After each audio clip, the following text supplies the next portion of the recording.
It is 6 minutes now past the hour at 3 o'clock on this, pretty nice day, really, March 27th. I've got a lovely 58, right around 60, but it feels better than that because there's so much sunshine today. Really Very nice. sunny, yes. Yeah, it's really nice out there.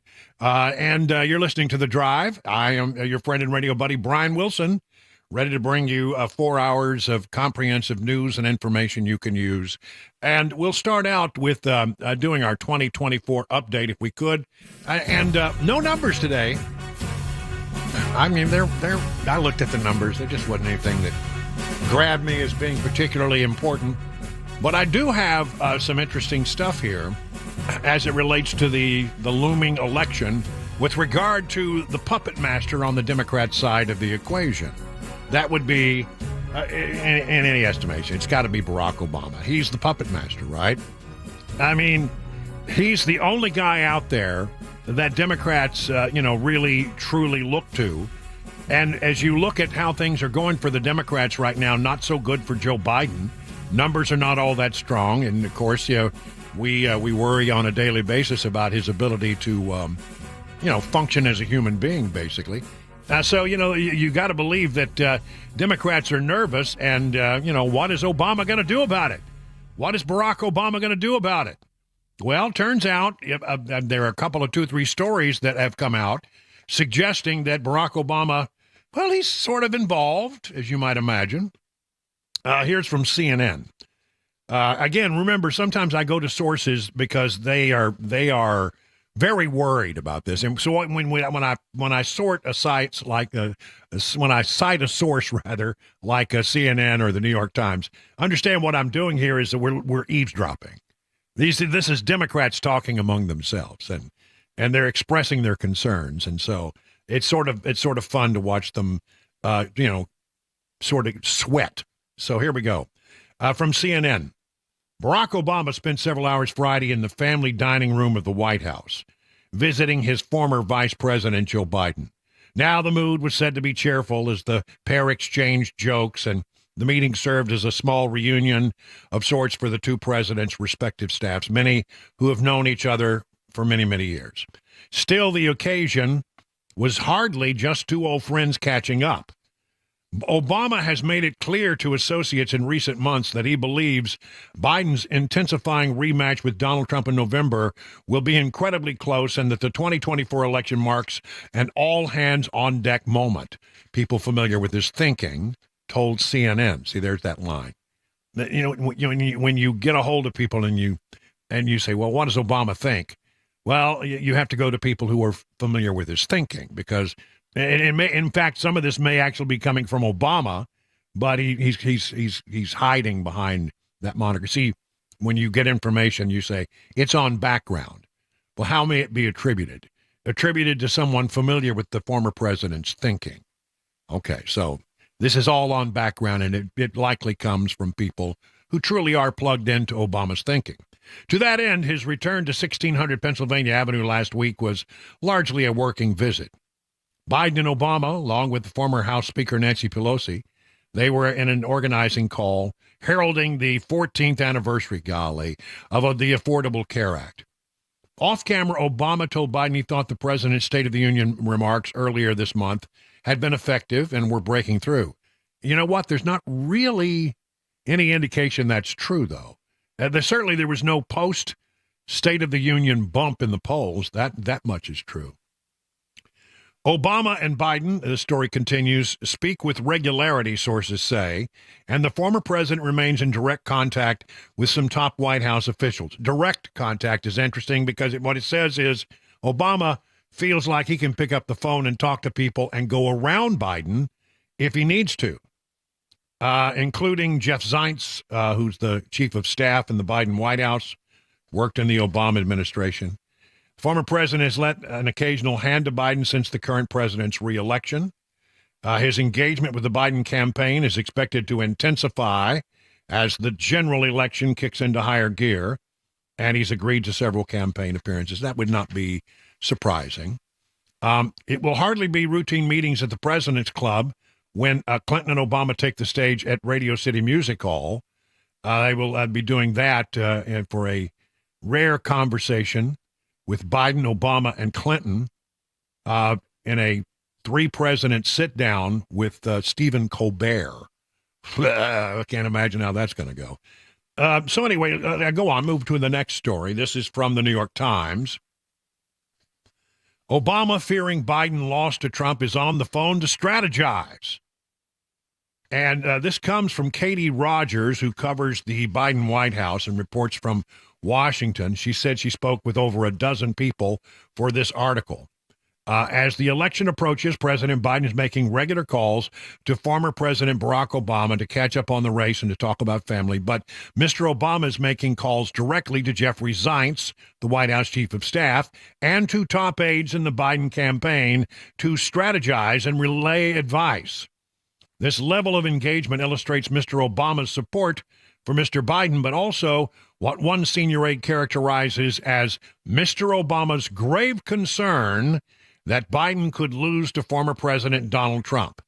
The aide, who was not authorized to speak publicly, said that Mr. Obama has always been worried about a Biden loss, and so, the aide added, he is prepared to eke it out alongside the former vice president in an election that could come down to slim margins in a handful of states. Perhaps for the first time, the two are on the same page about Mr. Biden's future. In a sign of things to come, as I mentioned, they're going to be appearing together with Biden, Clinton, Biden, Obama on Thursday. It is not always this way. In fact, sometimes the relationship with Biden has been strained with Obama. And that probably goes back to 2015 when Biden was thinking about running, but Obama told him not to do it and said, this is one you need to sit out. Hillary needs to run. And in 2019, when Mr. Biden entered the race against President Trump, that was last year, or 2019, that was before the 2020 election, Mr. Obama withheld his endorsement until after the Democrat primary, though he privately worked to clear the path for Mr. Biden. So there you have it. He's doing that, pulling the strings. Another story, this one from the Washington Examiner, looking at some of these other reports. And it says, Obama telling White House what he would do as Biden doubts grow. I think, look, it would be surprising if Barack Obama was not going to be involved. And I think that he is involved. Seems to me that, it sort of lays the groundwork if they get to the convention and they realize this is not going the way we hoped it would go. This is going badly, that he would be there in that relationship with Biden to be the person who could come forward and say, okay, Joe, I'm sorry, but we got to engineer this thing. You got to get out and we got to get somebody else in. So that would happen, I would say, maybe a few weeks before the convention, if it's going to happen at all. But we'll see. Maybe, the other way to look at it is with Obama in there, it's very hard for him to say, that it's not going to work out because, he's Barack Obama. He's involved. How could it not work out, in his mind? So there's that. Now, the other thing that I think is very important right now is that there seems to be, in recent days, I've noticed a whole spate of different stories that have to do with the economy as it relates to the election. And as you know, we've been talking to the public through pollsters and others and exit polls and that kind of thing. What are the things that concern you? And remarkably, it is number one is the immigration situation in the border, which they don't have worked out at all. And that's going to continue to be a problem for the Biden administration for some time now. But the other side is always the sort of the traditional thing that you say, it's the economy stupid, it's the economy stupid. Well, the economy not going so well, especially in key battleground states. Here I got three examples that are local reporters in battleground states. Here's just a local TV report in Las Vegas, which is a battleground state where Trump is leading right now, talking about the rising cost Well, in just about everything. 65 to 70 pounds of food that these people are receiving, and it's all in response to these rising grocery costs. Las Vegas averages nearly $300 a week that households are spending on groceries, putting a strain on family budgets. Right now, there are so many people that just need a little help. The rising costs of housing, groceries, gas, everything is really impacting people's budgets, right? Well, yes, of course it is. And what was happening, this was a food bank, and people were showing up, and they were talking about it. It's because people can't make ends meet. Right there in Las Vegas. I mean, if there's ever an economy that's booming, it's Las Vegas. You know? But no, apparently people are struggling there. Now let's move over to Pennsylvania, where, they caught up with some guy, local TV, caught up some guy trying to fill up his car, talking about how the high cost of gas is really something that's very hard to bear up against. And it goes down, comes back up. $60 for a full tank of gas right now is kind of crazy. According to AAA, Pennsylvania is averaging at $3.65 a gallon. That's up 7 cents over a week ago. It's up 14 cents over a month ago and up 10 cents over a year ago. All right, Pennsylvania, very important battleground state. And there are, polls saying, some polls show Biden doing well there. Some polls show Trump doing very well there. There's a sort of a question mark about what's really going on in Pennsylvania. But Pennsylvania, just for the record, one of the most difficult states to poll, because it's you got two metropolitan areas. You got Philadelphia on one side, and then you got Pittsburgh on the other, and in the middle is Alabama. That's what they say, or sometimes they say Mississippi. But it's rural. It's very rural in the middle, and by the way, many of those people who vote are Amish, who as a rule, don't talk to pollsters. So it is very hard to poll in the state of Pennsylvania. Now to a third battleground state. We go to North Carolina. This poor guy, he's talking about how, he was able to put $20 worth of gas in his car for a while, and it got him to work for the whole week. But that's not true anymore. Now he only gets about 3 days out of that Benjamin, or out of that, what is it? Alexander Hamilton. Sometimes I can barely make. That's how hard it is right now. Some say prices aren't only going up. It is not the same no more. God knows, $20 I could ride a week off of. And God knows, in 2 or 3 days, gas is gone. Gas is gone. Gas is gone. Yeah, $20 got 3 days. I can't go a whole week anymore. So this is what you're hearing here in this local reporting, good local reporting, talking about the economies. Is really what is going on behind the scenes politically. Folks are really concerned about their economy and their personal finances. And it comes down to, can I make ends meet? And yes, prices are up dramatically. Gasoline prices are going up. But we probably need to check in on where we are in Tennessee. But I mean, they're going up right now, and don't seem to be coming down anytime soon. During an election year, that's a bad thing. But it's the overall inflation. It's going to be somewhere between 17 and 20% for food costs have gone up since Joe Biden took office. 17 to 20%, depending on which polls you look at. That's a lot. And did your salary go up that much? No. May have gone up a little bit, but in realistic terms, the cost of living has gone up much faster than your salary has. So what happens? That means you're falling behind. That means times are hard. Explains why a lot of folks right now are looking and saying, I don't remember it being this way under that other guy. So again, it's the economy stupid. 20 minutes now past the hour of 3 o'clock.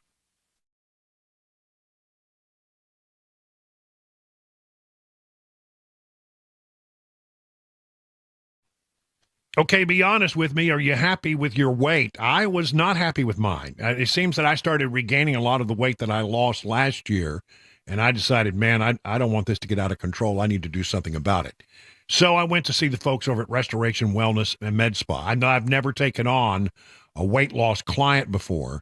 I am impressed with the program that Jamie and Carly at Restoration Wellness Med Spa in Lebanon developed for me. You see, it's not a one-size-fits-all approach. They took a look at my history and my lifestyle and suggested an approach that is starting to show some real results. And the really bonus thing to it is the way I'm going about this, I'm not hungry, which is Very important in my world. Beyond that, Cabana wife and I are undergoing peptide therapy at Restoration Wellness Med Spa and are thrilled with the results. We've both noticed greater mental clarity and increased energy. So whether your goal is to lose weight or to improve your overall health, Restoration Wellness Med Spa has a solution for you. Maybe it's time for you to join more than 1,000 patients who've already seen life-changing results. Here's the number, 615-470-8124. Learn more at restorationwellnessmedspa.com. What an absolute mess. Hey, it's Dan Mandison. Look at my closets. Unorganized to say the least. Even my window dormer is a train wreck. Stuff is everywhere. Now, luckily, California Closets is coming to my rescue. My personal design consultant, Vince, stopped by, measured, and is now showing me how to become more space efficient and organized on his 3D CAD system. It is amazing. And soon, my space is going to be organized, and yes, even Bandit approves. California Closets, a local company that can customize the storage in any room of your house. California Closets, what can they do for you? Find them online at californiaclosets.com and reach out for your free in-home consultation.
Taking a look at the safety of Tennessee bridges, a fire here in the Volunteer State, and that Sean Diddy Combs investigation ramping up. Those stories 30 minutes after the hour of 3 o'clock right here. Super Talk 99.7 WTN. It's 25 minutes now past the hour of 3 o'clock on Super Talk 99.7. I'm Brian Wilson. There's Mac Morey with all your stories. He'll be back along a little bit later. Also at 5:25 with Mac Morey's Wild World of Sports. We love that every day. And there's Chris Weber. He's pushing all the blinky buttons and making sure that the show moves down the track the way it's supposed to move down the track. The trains run on time. Now I'm a train engineer. Yeah, well, you didn't seem to care much about being the commander of the starship, so I just thought I'd make you a choo-choo engineer. I need my striped hat. There you go. Yeah. Listen, I want to talk a little bit about the bridge situation They are beginning the investigation in a serious way. Let me just run through some headlines here. Baltimore bridge collapse, vehicle removed from water, another hanging from metal. One truck pulled out from the cold waters of the Patapsco River on Wednesday. The development was reported in a Homeland Security memo that law enforcement officials described. Comes from Maryland. Governor Westmore says divers are still searching in the water. It is now a recovery issue, not a rescue, of course. 6 bodies of construction workers who were missed and presumed dead in the wake of that disaster. These divers are in the water now as we speak. It's pitch dark down there. Wow. Cold temperatures, heavy tides, tough work being done down below that bridge right now. Let's see. This is interesting, I think. Baltimore bridge crash. Investigators will examine whether dirty fuel played a role in the accident. Probe is just starting, but contaminated fuel can create problems with the ship's main power generators. And that, if you've been looking at the video of this, folks, let me pause for a moment and say, look at the video, but you need to understand what you're seeing. You're seeing a video that is sped up in time because in television, the thing moved far too slowly. And so in order to, show what happened in a more, I don't know, I wouldn't say dramatic, but just in order to get to the point of what happened, they did speed up the action. And so, the way you tell that is you look at the way the lights are flickering. So that has been sped up. So what you're seeing took place over a longer period of time. It really did. And so when it looks like the power went off and it came back on and the power went off and came back on very quickly, actually, that was probably a much longer segment of time. You need to understand that. And the reason I raise it is, well, here's a story out of The Guardian.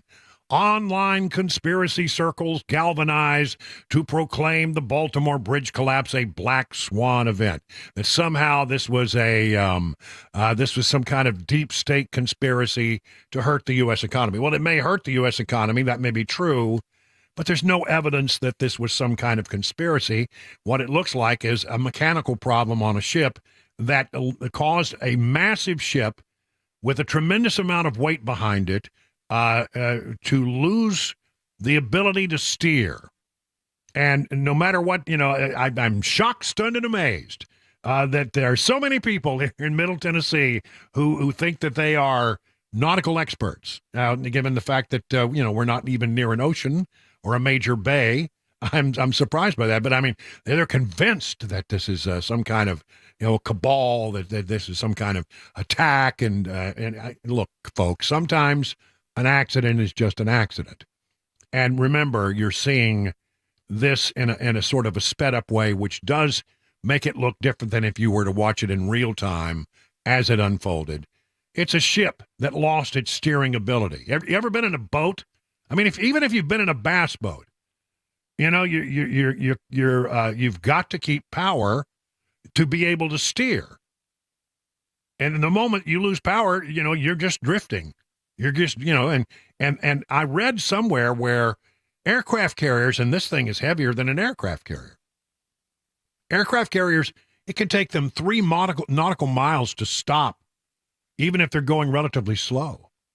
Because it's just, you've got so much momentum and so much mass, it just takes a while to slow it down. So, I mean, I think that this is not that. Now, could it have been that there's some problem with the fuel? There are some people who seem to know a lot about this who suggest this would not be an uncommon thing, and that the vessel went dead, no steering power, no electronics. Apparently, an officer on the board has said one of the engines coughed and then stopped. The smell of burned fuel was everywhere in the engine room, and it was pitch black. The ship didn't have time to drop anchors to stop the drifting. Crew members issued a mayday before the accident, and on that point, this gives you some idea of how much time they had before they knew they were in trouble before they hit that bridge. And they were trying to recover control of the ship for maybe as much as 90 seconds. Here's the story from justthenews.com. Police had about 90 seconds to halt traffic onto Baltimore's Francis Scott Key Bridge after hearing a warning that a container ship was about to hit the structure. The police officers managed to stop the traffic flow coming from both directions, according to the Associated Press. 6 construction workers, of course, are still missing and presumed dead, but they were on the bridge at the time of the incident.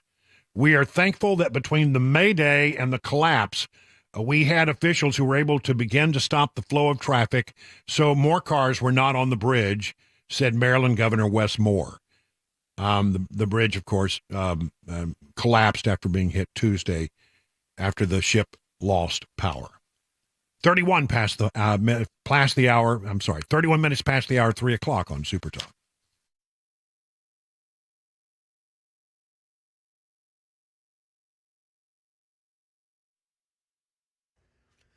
Now 3:32, I'm Mac Maury with your top stories. Currently 59 degrees in Nashville. Weather forecast traffic report coming up in 5 minutes. Tennessee supply chain experts don't predict the collapse of the Francis Scott Key Bridge in Baltimore will have significant impacts on the economy in the volunteer state. The Port of Baltimore is one of the busiest U.S. ports and is a hub for construction machinery, according to the AP and the Maryland Port Authority. It's also a major port for car shipment. For more on that, here's News 2, Adam Mintzer. According to the Maryland Port Authority, the Port of Baltimore is one of the busiest U.S. ports for car shipments. University of Tennessee professor Don Myers says this means car dealerships may be the first businesses impacted. Based on some of the auto manufacturers that do use Port of Baltimore, that's where I see the biggest impact will be initially. But despite Nissan's American headquarters being located in Franklin, Tennessee, Meyer doesn't predict major impacts throughout the volunteer state. He says Nissan can keep cars they want to export in a lot for the short term. And with Tennessee's extensive highway and railway system, distributors do have options when looking to bring goods into the state. In Baltimore, the search goes on for the 6 construction workers who were on that bridge when it collapsed into Baltimore Harbor. Here in Tennessee, a fire, the Blue Note Apartments near Murfreesboro Road in South Nashville, was the victim of a fire this morning. Fire officials said no one was inside the apartments when the blaze began. There was a language barrier at the scene. A translator did respond. Investigators are working to determine what led to the flames. And law enforcement sources tell ABC News the FBI raid on homes owned by rapper Sean Diddy Combs were part of a federal sex trafficking investigation that arose out of its filed against the hip-hop mogul, Aaron Katursky. They're complaining about the tactics. They said it was militaristic, and they said it was needless. They said that Diddy was cooperative, spoke to federal agents. We're told that they were able to seize electronics, as you'd expect, devices in the homes, because they're looking for videos, photos, any mementos that he may have been keeping that would corroborate what accusers have said. And attorneys for Diddy called the search a witch hunt. That is the latest news, traffic, and weather on the way. I'm Mac Maury, WTN News. The Guaranteed Offer is the easiest way to sell your home. It's really simple. We bring you an all-cash offer. You close in as little as 21 days. No home inspections, no lock boxes, no open houses. Go to markspain.com to get a guaranteed offer and start packing.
Hey, listen, pay close attention. If you're looking for something for your home, or appliance or furniture or something that you need there, we've got a big spring savings sale going on at D.T. McCall & Sons.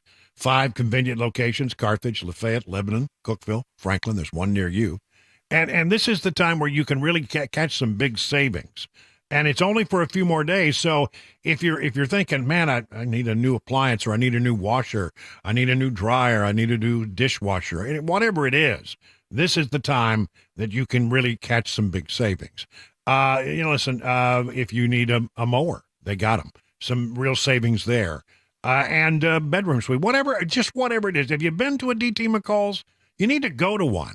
You need to understand what they're all about, because if there's something you need for your home, there's a pretty good chance that you can get that at DT McCall and Sons. So again, 5 convenient locations, and this is only through the 30th.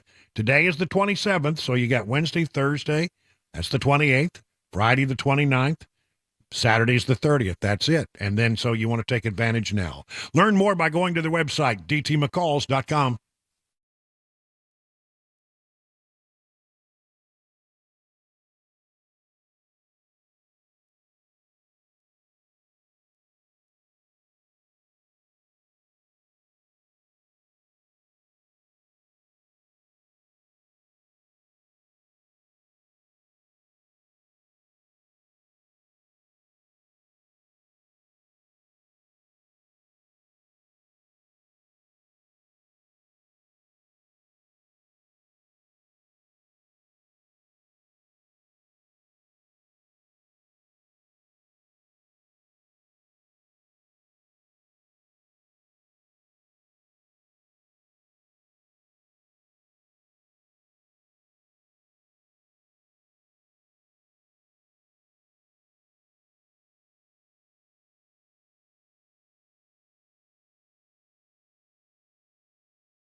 It is 39 minutes now past the hour of 3 o'clock on Super Talk 99.7. I'm Brian Wilson, your friend and radio buddy, bringing you news and information you can use on this very bright and sunshiny Wednesday, March 27th. We got 58 degrees here in bucolic Watertown. And I'm telling you, it was the Bulldogs are lounging by the pool, soaking up the sun. And, that's where I'd be right now. Well, normally when I say to Grogu, hey, do you want to go to work? Boy, those little bulldog ears, they perk up, and she wants to be right here with me in the studio. She usually sits back there on the couch behind me. But it turned out that she wasn't at all interested in coming today. I don't blame her. Yeah. So anyway, she's out there soaking up the sun. Had an anti-Israel rally of some kind over at Vandy, and there was a sit-in, and there's I don't know all of the details. It's been going on for a day or so now, and they had to take some people and remove them, and it was it's probably a very tense thing, and there may be some kids who are going to be suspended from all of this. Again, I don't understand what's going on. If there's a protest at Vandy, you would think it'd be something like, can we have a better football team? That would be the one, that'd be something to protest about. Something like that. But no, apparently these kids, it's spring break. I mean, the what I call spring fever. These things happen at universities in the spring when the weather is nice and people want to be outside, and they find some reason to be outside. And apparently it has to do with their concern about Israel and divestment, and who knows what was going on. But, I mean, it was an ugly scene over there at Vanderbilt. And then comes word that a reporter – now, normally you would not find, me having a great deal of sympathy for a reporter from the Nashville scene, but apparently a reporter was arrested during all of this by those tough Vandy cops over there. Yeah, look, I wasn't there. I don't know what happened. Staff scene writer, and I'm probably gonna really butcher this name. Eli Machatka was arrested at Vanderbilt University Police while reporting on a student protest regarding campus speech and Israel's military invasion of Gaza. He had been reporting on the students' frustration with the university's administration, which, according to emails shared with the scene, appeared to obstruct the efforts of students who wanted to voice support for Palestine. Really? What, again, I am shocked, stunned, and amazed that people want to support Hamas in this whole thing over Israel. I mean, did you not see what happened on the day of the attacks on October 7th? But one way or the other, that is going on. And there's a big sit-in over Israeli divestment. I guess protesting Tuesday after an amendment to the Vanderbilt Student Government Constitution, which would prevent student government funds from going to certain businesses that support Israel, was removed by administration officials from a student ballot in late March. So this apparently was about that. More than 24 students entered the halls of Vanderbilt Chancellor Daniel Diermeier's office to hold a sit-in, and that's when the 3 students were detained. They were actually arrested for assault and bodily injury to another. All 3 students have since been released, and this is when a reporter was apparently scooped up and arrested. And then, that Glenn Funk, what a sweet guy he is. Glenn Funk said, we're not going to charge a reporter who's out there doing their job. What a guy, that Glenn Funk. Looking out for reporters like that. Well, anyway, so he was released and all of that. And you know what? Everybody's going to, the scene's going to make a big scene out of it, no doubt, because that's what they do. It's the Nashville scene, so they'll make a scene out of it. But the bottom line is this kind of thing happens with reporters all the time. And I was recounting, at the top of the show before I started with Matt Murphy about how it was that, on about 5 different occasions as a reporter, I have found myself behind bars, or detained. Sometimes it's a detention, and sometimes, I actually had to sit in a jail cell for a couple hours. And it almost always works out okay for the reporter in the end, but it takes a while because, in the heat of the moment, you're trying to do your job as a reporter, and then the police say, well, okay, we got our job to do too, and you can't get underway. And that's true. You want to stay out of the way, but that doesn't mean you can't cover it. If it's a legitimate thing in a public venue, you can cover it. And so, in this particular case, I think Vandy cops probably said to him, you got to go. And he said, I'm not going to go. No, you got to go. No, I'm not going to go.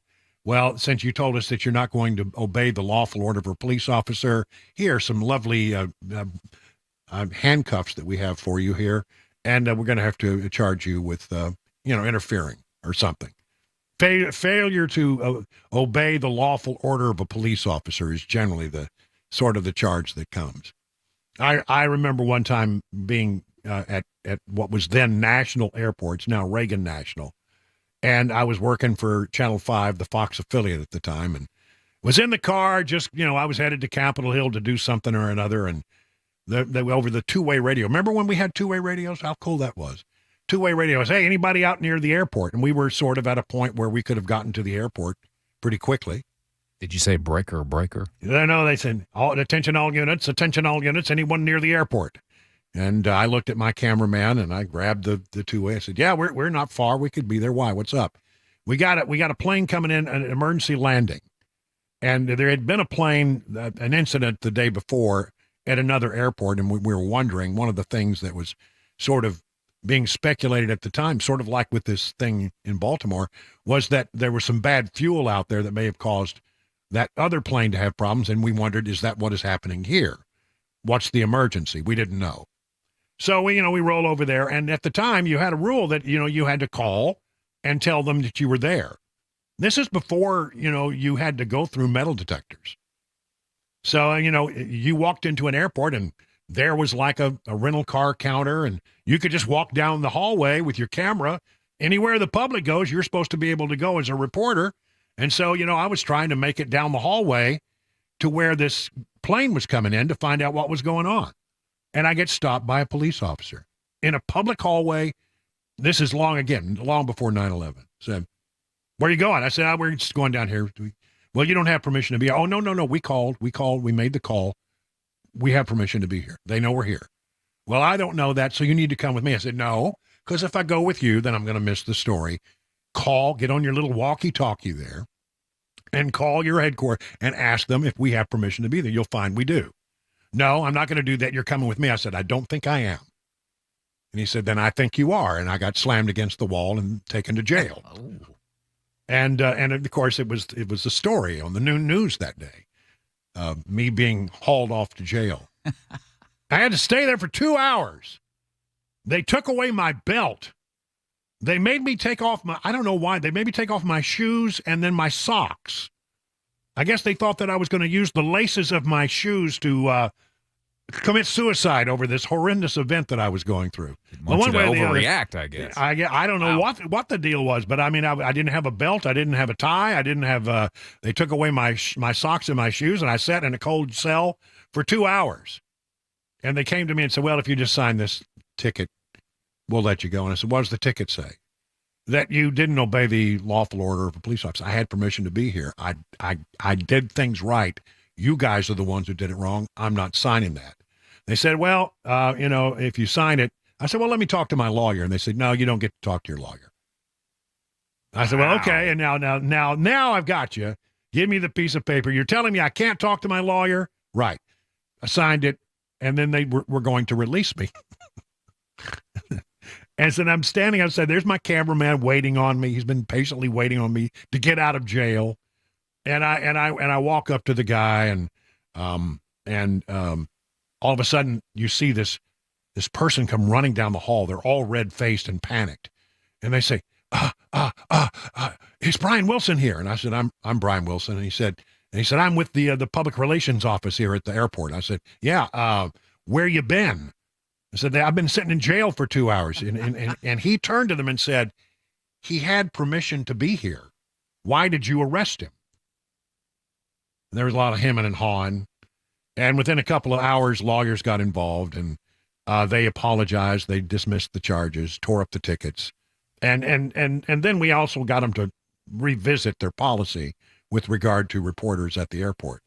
I mean, there for a while, when you walked into the airport as a reporter, they just ran the other way. They didn't want to have anything to do with you after that, because they really got in trouble over that one. But the long story short here is these things happen.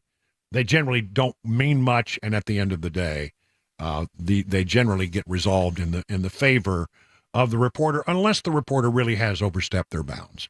And sometimes that happens, but it doesn't sound like it was in this particular case. 50 minutes now past the hour, 3 o'clock on Super Talk 99.7.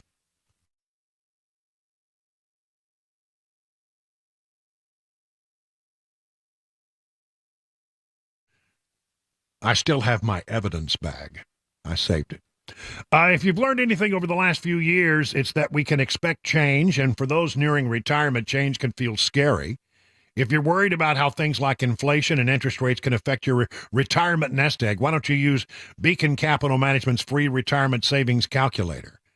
Completely free, super fast, just a short while you'll have some answers, and you'll know where you are. And then, you know what? You're probably going to say, I need to have a deeper conversation with the good people over at Beacon Capital Management. That's right. Just call this number, 615-488-9303. That's 615-488-9303. They'll get some information from you. They'll start working the problem. I'll tell you, you're going to be glad that you did. You'll have nothing to lose in this whole process except for the potential worry. Why not replace that worry with confidence that you're on the right path? Again, the number 615-488-9303.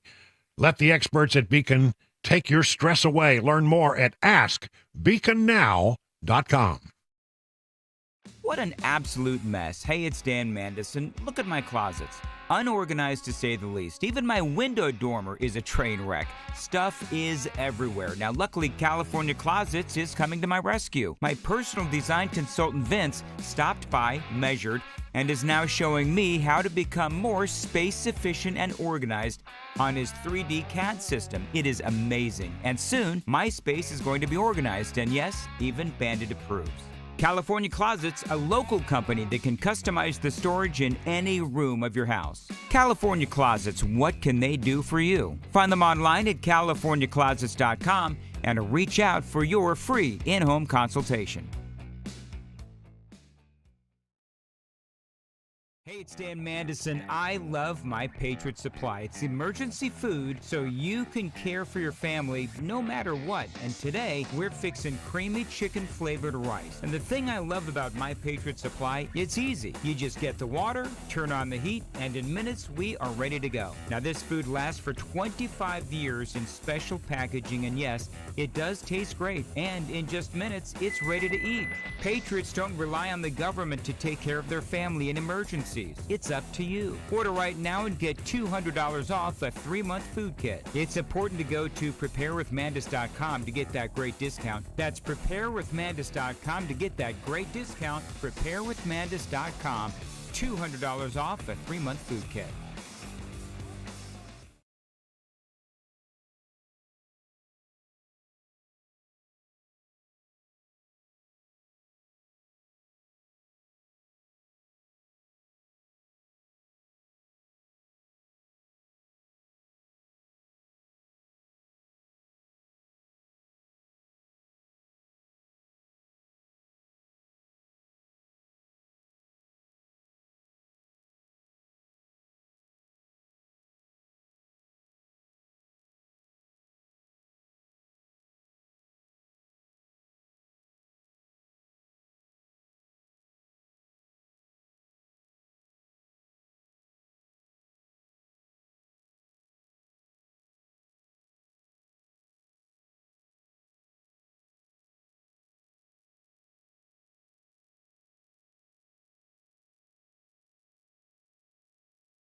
Some breaking news. We are monitoring Robertson County authorities as they've surrounded a home in rural Springfield.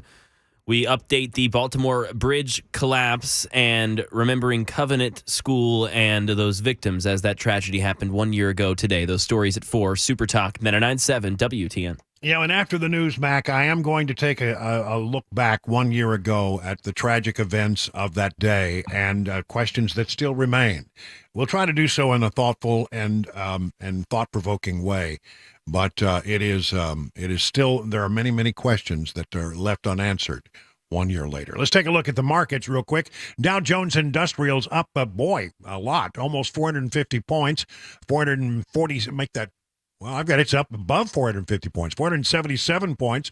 The S&P is up 44, the NASDAQ up 83. So all screens are vibrantly green. And, the markets have been looking pretty good lately. Let's check in with John Maxon for more on that over at Beacon Capital Management. Hello, John. Hey, good afternoon, Brian. Yeah, green day on the market. And, usually this last week of the quarter, you're going to expect some volatility. We've seen that. Of course, this is a shortened trading week with Good Friday, but the S&P 500 actually had a record close today after 3 days of being down. And, you mentioned the Dow. The Dow actually had the single best day of gains in 2024. It's actually headed for one of the longest winning streaks month over month it's had in over 3 years. So a lot of that took place in the last hour. But later this week, in particular on Friday, that the markets close, we're going to see the release of the Fed's preferred inflation gauge. So the markets will be watching that really close. Plus, Jerome Powell will be speaking at the San Francisco Fed meeting. So important information, but good news on the market today. All right. Thank you very much, John. Listen, find out about all the things that Beacon Capital Management can do for you as you prepare for your retirement. Just go to their website, askbeaconnow.com. 59 minutes past the hour of 3 o'clock on Super Talk.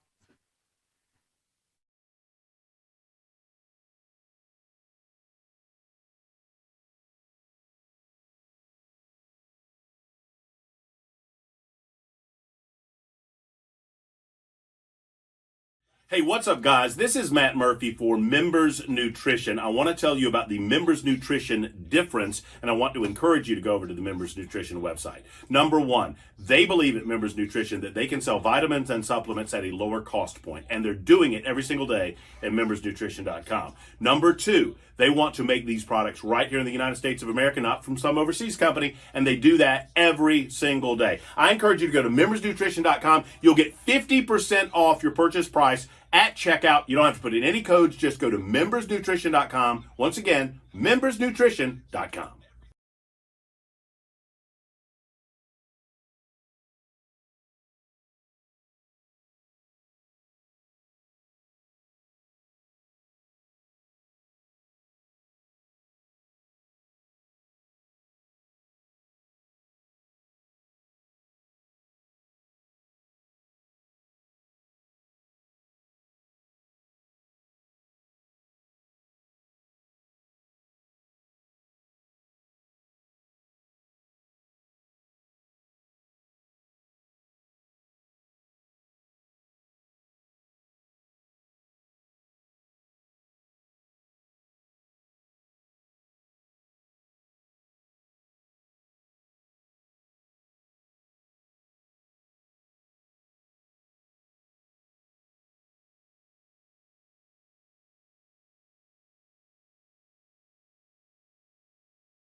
.401, I'm Mac Maury with your top stories. 59 degrees, a sunny day in Music City. Got a frost advisory going into effect starting tomorrow at 3 a.m. It'll last until 9 a.m. Could see temperatures of around 34 degrees, forming a frost formation. Got a complete weather forecast, plus a traffic report 5 minutes away.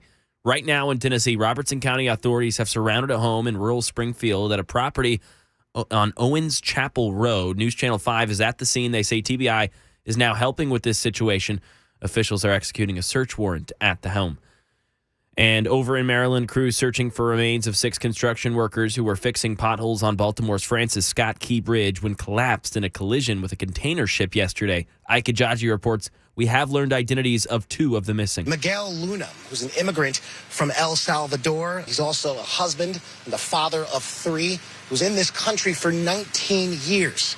We're also learning of another individual. His name is Maynor Suazo Sandoval. He's also an immigrant from Honduras. And they've now confirmed, along with their families to ABC News, that 2 of them were among the 6 individuals who are now presumed dead. And back here in Tennessee, thousands of community members in Nashville planning to link arms and sing songs to honor the victims of the Covenant school shooting 1 year after that tragic event. Voices for a Safer Tennessee is behind the effort called Linking Arms for Change. Their plan is to have over 13,000 people lock arms and honor the 6 victims and surviving families.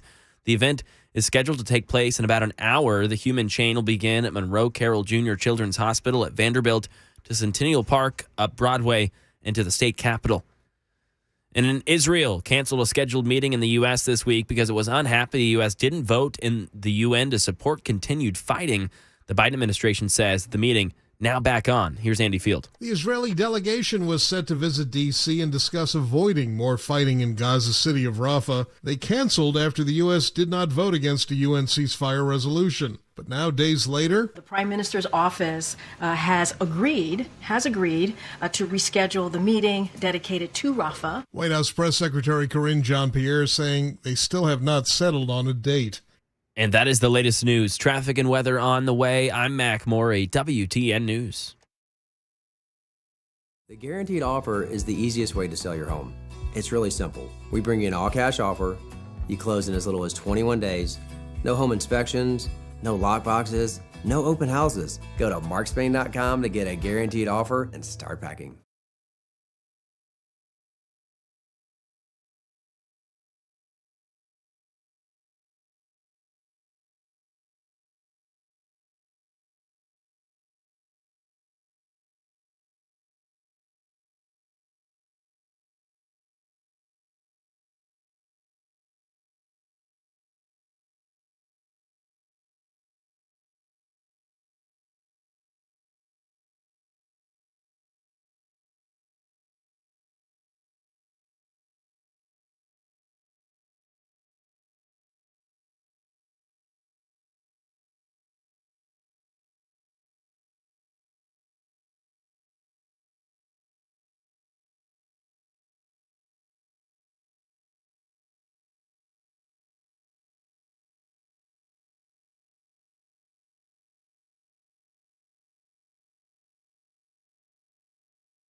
It is 7 minutes now past the hour of 4 o'clock on Super Talk 99.7. Good afternoon, everybody. I'm Brian Wilson, your friend and radio buddy, and this is The Drive.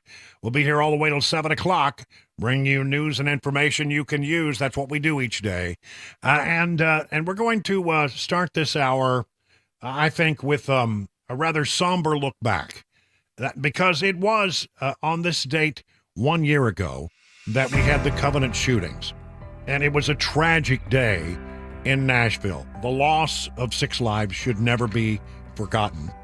Evelyn Dykhouse, William Kinney, Hallie Scruggs, Mike Hill, Cynthia Peake, and Catherine Kuntz all died on that tragic morning 1 year ago today. And we want to be delicate about this because we understand the sensitivities in this community and people that are still healing. The Covenant School put out a statement. The past year has been terribly difficult for our community, and the pain is still very real. Throughout this challenging time, our unwavering commitment has been to prioritize the well-being and healing of our students, family, teachers, and staff. And as we mark this painful anniversary, we find solace in the light that has emerged from the darkness.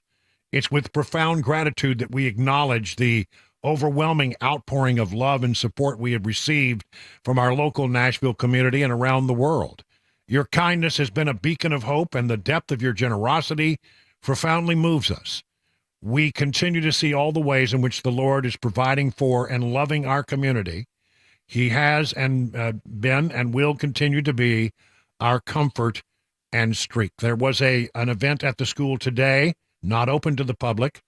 Governor Bill Lee has spoken about this and sent the wishes of him and the thoughts and prayers of him and his wife and trying to lift up the Covenant community in prayer. Mayor Freddie O'Connell said he hoped the day would bring the Covenant community and the city of Nashville healing. And, of course, the Nashville Fire Department and Metro Police who were there that day and reacted in such a heroic way sent their condolences and their remembrances. And I remember that morning. We were on the air continually for hours as we were trying to unravel the story as it was developing. And there were some just shocking moments when you start to hear the gravity of what we had learned. But as the day progressed, we began to get more information about what was going on and what had happened. Very unusual shooting in that the person who carried out the attacks was a woman. Most mass shootings are not involved women. Then we find out there are complications to that story as well. And then normally when when the shooter is killed on the scene, there's not going to be a trial. And a lot of information comes out that I think is important for the community to absorb and to understand and to learn from. But it didn't happen in this particular case because for reasons that I don't really quite understand, a great number of people decided they wanted to keep this story locked up and away from the public. And that is still tied up in a courtroom even today, although it's being reviewed right now by a federal judge. We may get some answers eventually, but right now there are many things that we don't know. And so it's with respect and an understanding of the sensitivity of the matter that I wanted to look back a little bit about that day and the things that we were told on the first day, promises that had been made by the police department about information that we would get, that is, we really don't even have even at this moment. So I remember the first press conference, Chief John Drake came in and talked about what we knew about the shooter. She was under care, doctor's care, for an emotional disorder. Law enforcement knew nothing about the treatment she was receiving, but her parents felt that she should not own weapons. They were under the impression that when she sold the one weapon that she did not own anymore. We've heard nothing more about the emotional disorder. Isn't that information that we should be entitled to know? I believe it is. But there was much more that we would be given little glimpses of where police were carrying their investigation and what they were learning, and we were promised again more information, and again that information has never emerged. Here's a little bit more we learned about the shooter that day. We do know she was a student at that church at one point, but unsure right now if that was the reason why. Well, she was indeed a student at one time. We've never been told when. We've never been told how long. We've never been told if there were problems at that in that particular relationship when she was a student at the school. Again, it seems to me that would be information that would be very important to the community as we try to understand what happened here.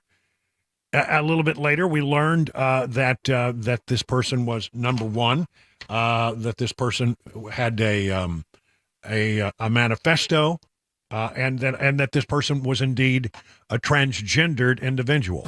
Yes, from our investigations tell us that she was a former student at the school. I don't know what grade she's attended or grades, but we do firmly believe she was a student there. Did she identify as transgender? She does identify as transgender, yes. And then we heard about the writings of the individual. And again, we understand that this is sensitive. We understand that there's some information inside these manifestos. It's been called a manifesto. Really, probably more accurately should be called a manifesto and a diaries.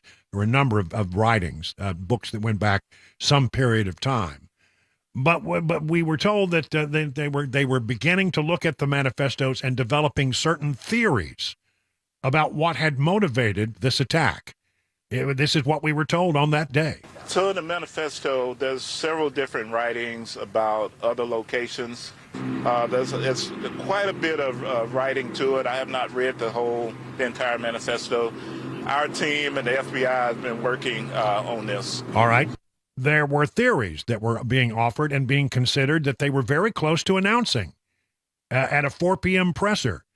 This is, again, John Drake, the police chief, talking about what they have learned.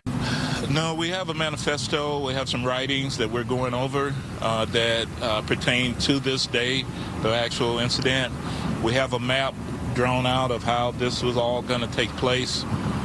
There's right now a theory of that we may be able to talk about later, but it's not confirmed, and so we'll put that out as soon as we can. Is there any reason to believe that how she identifies has any motive for targeting the school?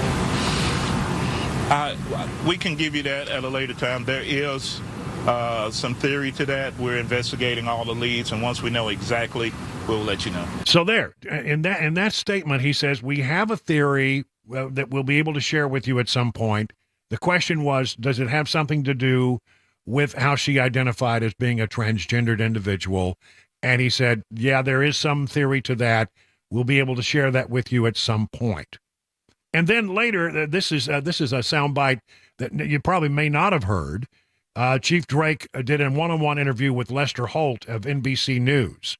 And he again was asked a couple of very pertinent questions about that day and about the manifesto and the writings. And she went to that actual school, and so there's some belief that there was some resentment for having to go to that school. Don't have all the details of that just yet. That is an information that really deserves to have more of an explanation, that there was some resentment for having had to have gone to that school. There's some belief that there was some resentment for having to go to that school. Don't have all the details of that just yet. Well, it seems like to me that is information that the public should know. What happened at that school when she was a student that may have created a tremendous amount of resentment by her? Now, it doesn't justify what she did, but was there something that happened, some in the history? You know, when I hear, people like the parents and the school and the church all rush in and hire lawyers and say, we don't want the information to come out. We think it would be too painful for it to come out. But then I also hear this. It makes me wonder, well, is it painful, or is it something that you just don't want to have come out? I have to ask that question because he raises it here. This is late in the afternoon of the day of the shooting. Again, talking to NBC News. And there's more. And that's why this incident occurred. You recovered what you described as a manifesto. You've also said that Hale identified as trans. Do you believe there is a connection to that? We feel that she identifies as trans, but we're still in the initial investigation into all of that and if it actually played a role. Well, did it play a role or not?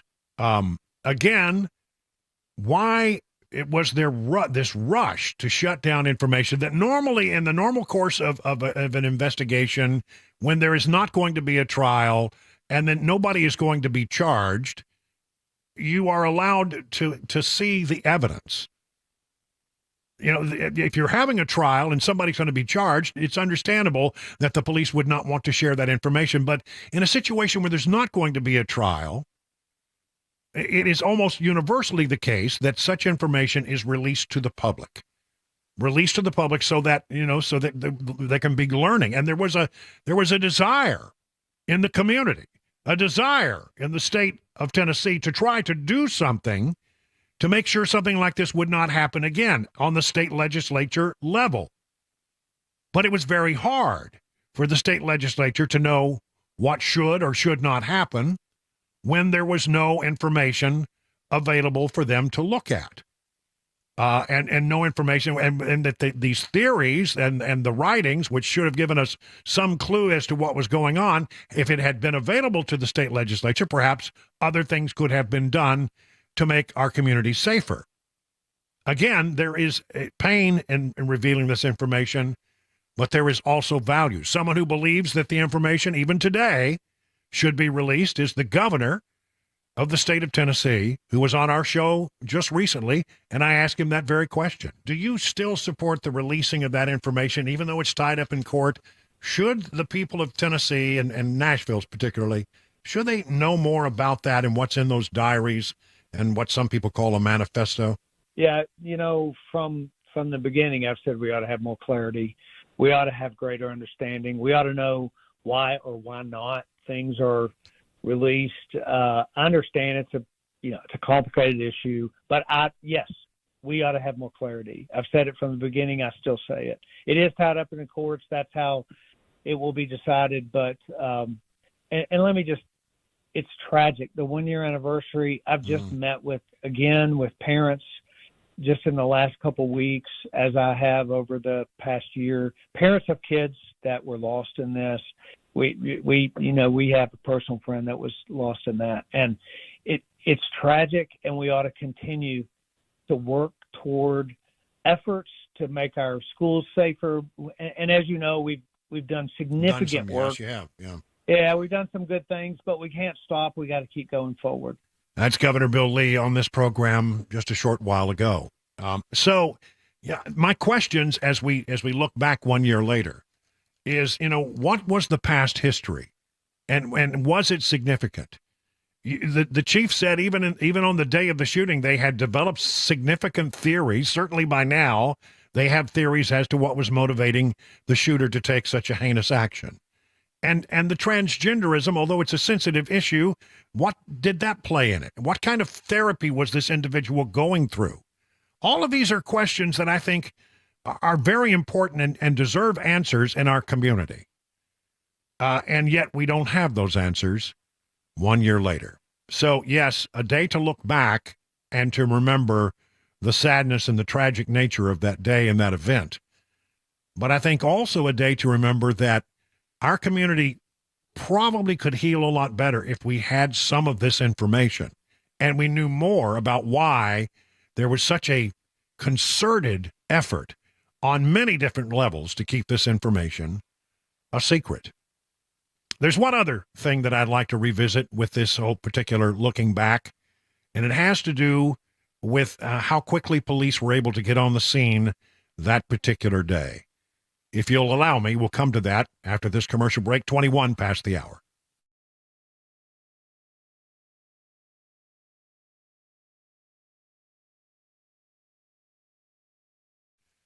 Grace Point Healthcare is the standard for affordable, comprehensive, and convenient medicine. How? Well, as a direct pay provider, your health care is delivered without the red tape of insurers' guidelines.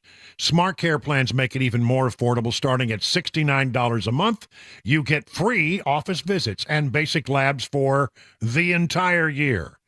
Grace Point identifies and treats the root causes of a condition, not just the symptoms, and they use a comprehensive functional approach. And by usually seeing you the same day, or in rare cases the next day, you're treated at your convenience. Grace Point Healthcare, affordable, comprehensive, and convenient medicine delivered the old-fashioned way. They are located on Main Street in Franklin, 615-599-6868. That's 599-6868 to schedule a visit. Hey, what's up, guys? This is Matt Murphy for Members Nutrition. I want to tell you about the Members Nutrition difference, and I want to encourage you to go over to the Members Nutrition website. Number one, they believe at Members Nutrition that they can sell vitamins and supplements at a lower cost point, and they're doing it every single day at membersnutrition.com. Number two, they want to make these products right here in the United States of America, not from some overseas company, and they do that every single day. I encourage you to go to membersnutrition.com. You'll get 50% off your purchase price at checkout. You don't have to put in any codes. Just go to membersnutrition.com. Once again, membersnutrition.com.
It's going to take a while to rebuild the Francis Scott Key Bridge, plus some money news. 4:30 Super Talk, 99.7 WTN.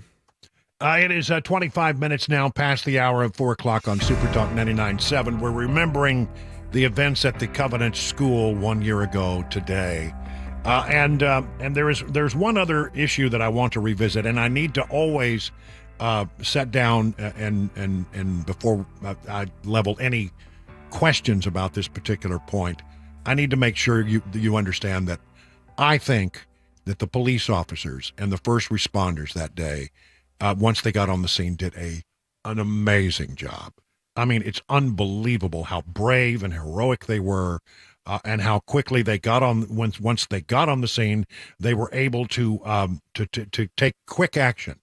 I actually went back when they released the body cams from the police officers and followed the one person who was responsible for eliminating the threat that day. From the time they arrived to the time the elimination of the threat, an unbelievable 2 minutes and 13 seconds. I put a stopwatch on it. I'm certain of that time. That is textbook. That's beyond textbook.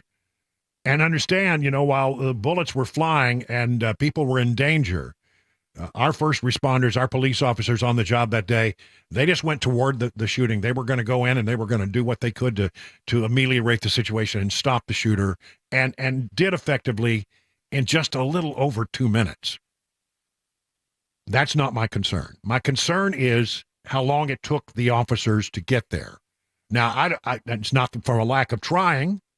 This is not aimed at the officers who responded that day. My concern has always been about, did we have enough police officers on the street that day? And even today, do we have enough police officers on the street? Because response time is everything in a situation like this.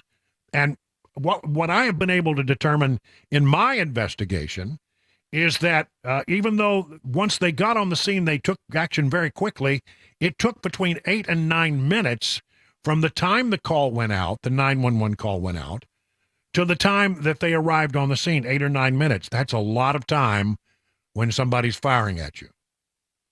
Channel 2 has done their analysis of it, and they have it at somewhere around 11 to 12 minutes that it took from the time the call went out to the time that the officers first arrived on the scene, and then after that, short time later, the threat was eliminated. So my question is about response times. It was asked that very day of Chief Drake. Yeah, so they got the call at 10:13, and by 10:24, they had engaged the suspect. From the time it went out from 10:13 to 10:24, it was over. The exact time, arrival time, I'm not sure. I know that myself, I ran emergency, and as I got there, they were coming out. So it was really quick, the response. School, is that acceptable? Is that something you want to look back at and see if that was, that there could have been a quicker response time? We evaluate each and every situation, and so one of my principles is we're always looking to be innovative and evolving to get better. And so we look at every single incident we have, and if there's a way to get better, we feel a response right now. From what I've seen, I don't have a particular problem with it. But we always want to get better. We always want to get there in 2 or 3 minutes. And so there's a lot of things that could have happened. Traffic was locked down, etc. Well, they want to get there in 2 to 3 minutes, but by my count, it was 8 to 9 minutes before they arrived. And by the account of others, it may have been as many as 11 and a half to 12 minutes from the time the call went out to the time they arrived on the scene. Again, I raise this because there have been real concerns that we don't have enough police officers on the street, that they are spread too thin, and when they're spread thin, it takes them a while to respond. Response times in Nashville are abysmal compared to other cities around the country, and it was a problem, I think, on that day that it took too long to get there. Again, tremendous heroism once they got there, and this is not on the frontline officers who were doing everything they could within their power, but when you have a long way to go, it takes time. And the reason that you have a long way to go is because we don't have enough police officers on the street. 1 year later, this is still, I think, one of my biggest concerns, because that impacts safety in Nashville each and every day. And it's a reminder to us that when second counts, police are several minutes away. 30 minutes now, past the hour of 4 o'clock.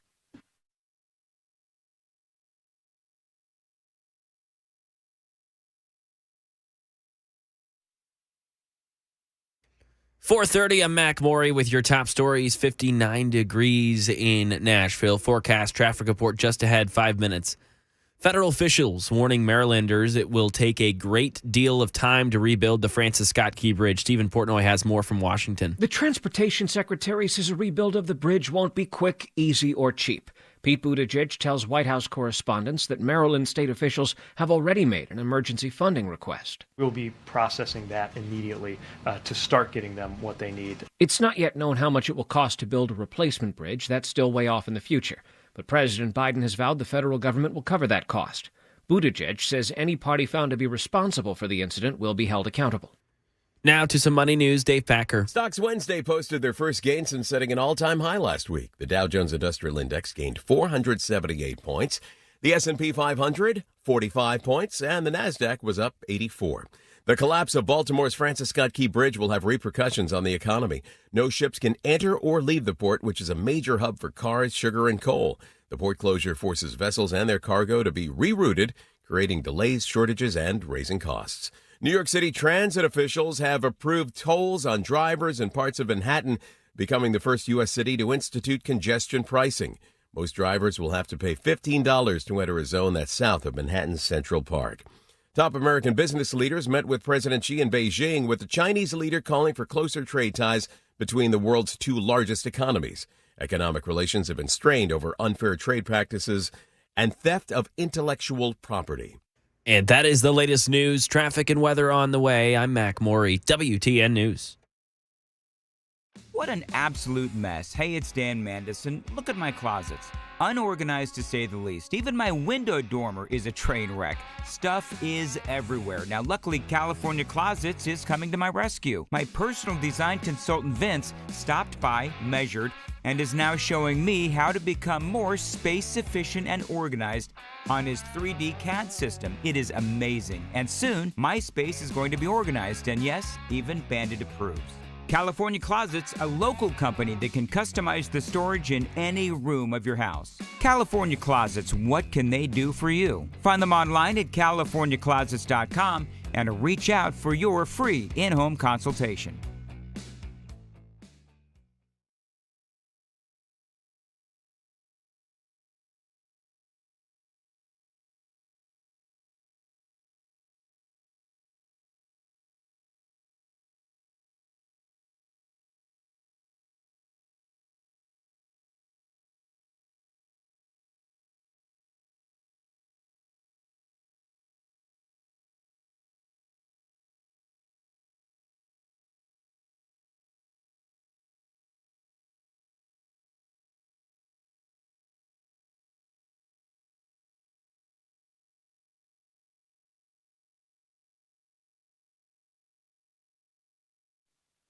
You know, the chairman of the Federal Reserve has said that we're on an unsustainable fiscal path, that you're not going to pay off that $34 trillion debt anytime soon. They'll just print money to pay the interest on the debt, and that means the dollar gets weaker. Why don't you think about making some investments in something that holds its value, like gold or other precious metals? Maybe you've thought about adding gold or other precious metals to your portfolio, but, like me, you didn't feel like you had the knowledge you needed to make a smart decision. Well, I got the professional guidance that I needed at Nashville Gold and Coin. Gold and silver can be a safe haven in uncertain economic times, and my friends at Nashville Gold and Coin are standing by to answer all your questions about the precious metal markets. You just go get a one-on-one appointment. And if you have some old coins laying around, gathering dust, bring them along. You might be surprised just how much they are worth. So to set up that one-on-one appointment, just go to NashvilleGoldandCoin.com. Once again, that's NashvilleGoldandCoin.com.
It is 37 minutes now. Make it 38 minutes past the hour of 4 o'clock on Super Talk 99.7. I'm Brian Wilson, your friend and radio buddy. And it's that time where we check in with Pete Hegseth from Fox News. He's the weekend host of Fox and Friends, but he also, when he's not doing that, lives right here in Middle Tennessee. And do I have this right, Pete, that today we're getting this phone call from a local bowling alley? Is that right? You are correct. Actually, it's spring break for the kids. My parents are from Minnesota. So now that we live in the South, when we go for spring break, we go north. We're visiting my parents, and we're at a bowling alley. Yes. All right. So what? And I've just had 2 strikes in a row. I'm telling you, I'm playing a heck of a game. Really? 2 strikes in a row? Well, we want to get you back to your game. And do I guess you can hear the pins falling in the background. Listen, I want to get you back to that game pretty quickly, so I won't hold you long. I'll let you off hook early day. All right, so let's talk a little bit about politics, in that I'm reading all these stories now today about how Barack Obama is working behind the scenes and is very concerned with what's going on with the Biden campaign. Do you think how big a puppet master is Barack Obama in this whole process on the Democrat Brian, I side? think he's a big one. Remember, he's the only president to leave office and not leave D.C. He set up shop and never left. And then the reason Joe Biden is president is maybe initially, remember, Obama backed Hillary, and that was a big bruise to Joe, but then they came back home to Joe. And I think what Obama realized is it's an opportunity for a third term, and that's exactly what he's done. So he's concerned about the access that he has, the ability to steer things behind the scenes. He's their biggest fundraiser, their biggest name, their biggest face. But if Joe loses, his legacy loses, his power and control loses. All the operatives running the White House right now are alumni of the Obama administration, a guy they still revere. So if he's panicking, that shows you that the gears could be turning on the Democrat side to say it could, we may need a change here. Still too early, but these are the kind of signs you look for. Well, I mean, I've said from the very beginning that if there were going to be a change made, if you get down toward, getting closer to the convention and it's not looking good for old Joe, there's only one person who could really deliver that message. Don't you agree? Absolutely. It has to be him. And, it could have, and it's interesting because if Michelle Obama wanted to be president, she'd be the nominee right now. She clearly doesn't want to be. She doesn't want to be in the spotlight. The one person who otherwise can steer it in a different direction, other than her, is her husband, the former president. And he is the leader of the Democrat Party. I really don't think until a new young leader arises. I think that person probably will be Wes Moore, by the way, who's being featured a lot because of the bridge collapse in Baltimore. I've called that for a long time. I think he'll be their next big star. Unfortunately, because he's a hardcore lefty. But it's Obama right now. And if he says, I don't know, but ultimately the decision lands with Joe and Jill. Still, even if Obama's making unless he knows where bodies are buried that we don't know about, and that's possible too. All right, so now let's talk a little bit about Wes Moore and the situation in Baltimore. I mean, the governor's been out in front, and you're right. He's cutting a pretty good figure there, and high profile in that whole incident that occurred on the bridge. But I just want to ask you, why is it, do you think, that anytime something happens, now I look at this and it's pretty clear to me, a ship had some power issues, started to drift, a great deal of mass, a great deal of momentum. They couldn't get the thing back under control. It hit a pylon, and the rest, as they say, is history. Seems to me pretty clear cut. Why did the ship falter is some things we need to know. But why is it that almost everybody immediately looks for some kind of other sinister thing going on? Do you subscribe to that theory, or do you think that people are just so distrustful these days that anything happens, they don't doubt the official version? Brian, I think that's it. I mean, how many times can you be lied to before you start to doubt every official account that definitively rules everything out in 10 seconds, right? So we're told we can't see the manifesto in Nashville, and we don't get to know all sides of, we don't ever get clarity on COVID, but we know within 10 minutes that it was definitely not terrorism, and this was definitely an accident, and there's definitely, so don't do that to me day in and day out and then make me the crazy person for being skeptical about your official account. I don't know what happened, but here's what I do know. I don't trust with the officials on their immediate insistence that there's only one narrative and everybody must push it. That usually to me means there's something they're hiding. Again, in this case, I don't know. I really don't. We've been on spring break. I've been watching the news, but I don't have – I've seen all the clips you've seen on Twitter of the angle and the lights going out and why did it turn if it was out of power. Like, all those are interesting questions. But, yes, we should be skeptical of our government because our government has lied to us a lot. And this could be another case. Who knows? Yeah. So let me ask you, this then. Do you have some sense that today is the 1 year anniversary of the Covenant shooting, and we've been talking about that in the last hour. It's a sad day, but it's also, we really haven't gotten satisfactory answers out of that yet, have we?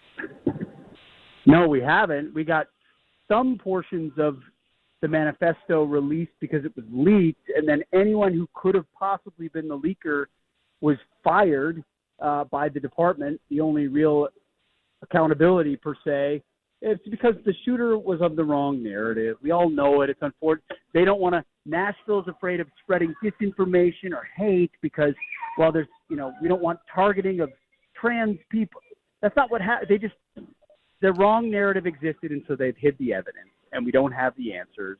And then they use the parents and the families as a reason to not give us the evidence because for fear that there could be a copycat. Transparency and clarity is always the most important thing. And when they're not giving it to us, it's because it's something that doesn't fit the cozy storyline that they want. Yeah, and in this particular case, it seems like there were real legitimate reasons, since there's not going to be a trial, to go ahead and release that information. I mean, the state legislature wanted to do things to perhaps keep this from happening again, but was prevented simply because we never really got a lot of answers. And I just went through about 5 or 6 answers that are still looming out there that they hinted at in the first days of the investigation. And then it seemed like all information just got locked down. That's how it works. It's just like January 6th. Look at the select committee that gave only one side of a TV show about the story. And because it's not about evidence anymore, Brian. That's the unfortunate part. Maybe our news at one point was. Maybe it was about facts and truth and getting to the bottom of it and providing information to hardworking taxpayers. Not anymore. Now it's find the things that we want to report on, report only those, suppress all inconvenient information or facts so as to keep our narrative as cozy and comfortable as possible. And then it's left to X and other places for internet sleuths to put the pieces together. And then 3 years later, when everyone puts it together, then their mea culpa never makes the news, and they just move on to their next lot. I mean, that's the reality of our news today. It's almost all curated that way. Up on Capitol Hill, we have a situation where the margins are narrow, very narrow. Marjorie Taylor Greene making noises. She says she's not going to take action immediately, but, it would sound like our speaker, Mike Johnson, is perhaps up against the ropes again. It's a difficult situation. On one hand, you get frustrated when they pass budgets that are bloated and have all kinds of fat in them. But on the other hand, he's up against, a Senate controlled by Democrats and a White House controlled by Joe Biden. And it's very difficult to have as much control over the budget as you would like to have. How's that going to end up? Yeah, Brian, I think both things can be true. I think it's an impossible situation for Speaker Johnson. And I also think he's done a poor job recently. I think the bill was a terrible one. And now we're talking about possible deals to pass through Ukraine and other spending with Democrat. I mean, it's just, you get in the mess when you get it in the middle of it and play the swampy game of deals because you're afraid of bad press. It never works well. And I think he said on our show on Fox and Friends, my, Alamo, the hill I will die on, is on border security. And it just hasn't happened yet. He hasn't been willing to say, I'll shut the government down over it. He hasn't been willing to say, we're going to take the blame. And I just think it's a really tough job with tiny margins, and he's had a tough time navigating it, even if he's a good guy. Does he survive it? I don't know. I don't know what a mess does right now. A motion to vacate? Probably, but who knows? When you got 1 or 2 votes, I mean, there's just no way to know. Yeah. And who else is it going to be then? Yeah, and that would be the thing. Who would want that job if you were always 1 vote away from having the job recalled? That's a Correct tough question. Yeah. Correct. Yeah. And who could get the votes? Who are you going to get the votes from? The moderates and the conservatives and the Freedom Caucus? I mean, we did that once before. I don't see it working out if we try to do it again. Just do your best through the election and realize that Speaker Johnson, first, do no harm. And that should be the only mantra. And then back Trump when he wins and go to work.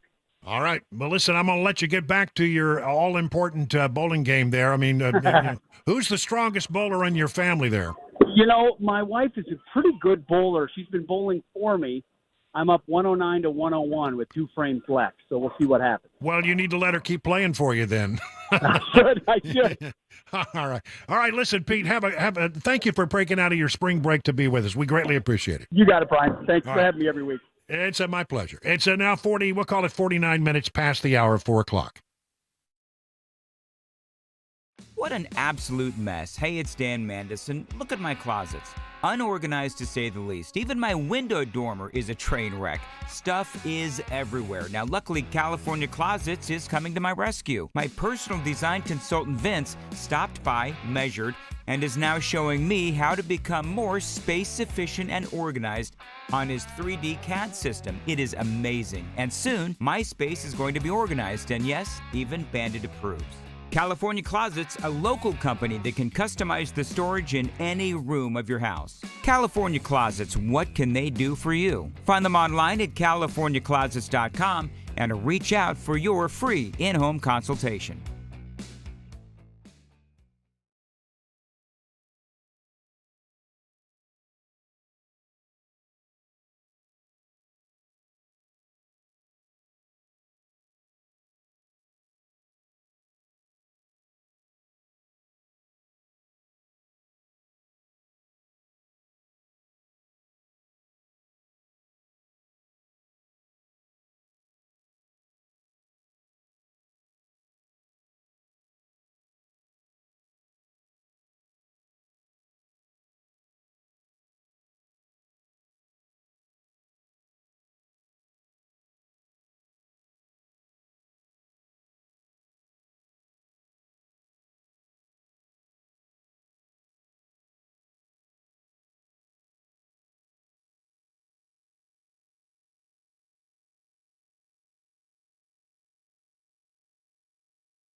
Baltimore bridge updates. Israel in the midst of a surprise raid. Tennessee police cautioning those at ATMs, and the Sean Diddy Combs investigation ramping up. Those stories at 5 on Super Talk 99.7 WTN.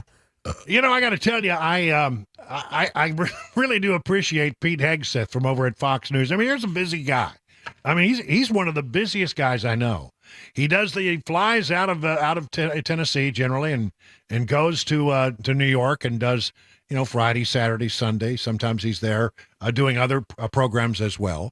And then he flies back to spend time with his family. And in the spring break, and he's up to see his parents up in Minnesota, don't you know? And yet, even in all of that, even in the middle of a family bowling outing, he takes time to stop and be on our program. That's a dedicated fellow right there. That's way, way, way above and beyond the call of duty. I'm telling you for sure. But we appreciate him, and I'll tell you what, I think he's an amazingly talented guy, and I really love his insights. I love hearing from him, and from what he tells me, he really enjoys being on the program, and he hears about it from people when he's in Tennessee. We know how that is because we know how dedicated our audience is, and how they're always reaching out. Had today, I stopped in for lunch. Guy walked over. This happens to me like no less than, 4 or 5 times a week when I don't get out that much. Hey, I want you to know I really love your show. I listen to it every day, and he gets that as well. So, we want you to know, Pete, that we greatly appreciate all of your efforts on our behalf because he doesn't get as much time with family as you might imagine. And so it's good for him to take time out to be with us and to share his thoughts on our program. Greatly appreciate it. We'll call it 57 minutes now past the hour of 4 o'clock. Coming up, we got we're going to be talking about the economy. We're going to have Mac Maury's Wild World of Sports. And then joining us at 5:35, Brink Fiedler. He was one of the guys who trained all the folks over at Covenant before the attack. And after hearing our commentary in the 4 o'clock hour, he said, I may have some of the answers that you seek. So we'll have him on at 5:35. It's now, as I say, 58 minutes past the hour, 4 o'clock.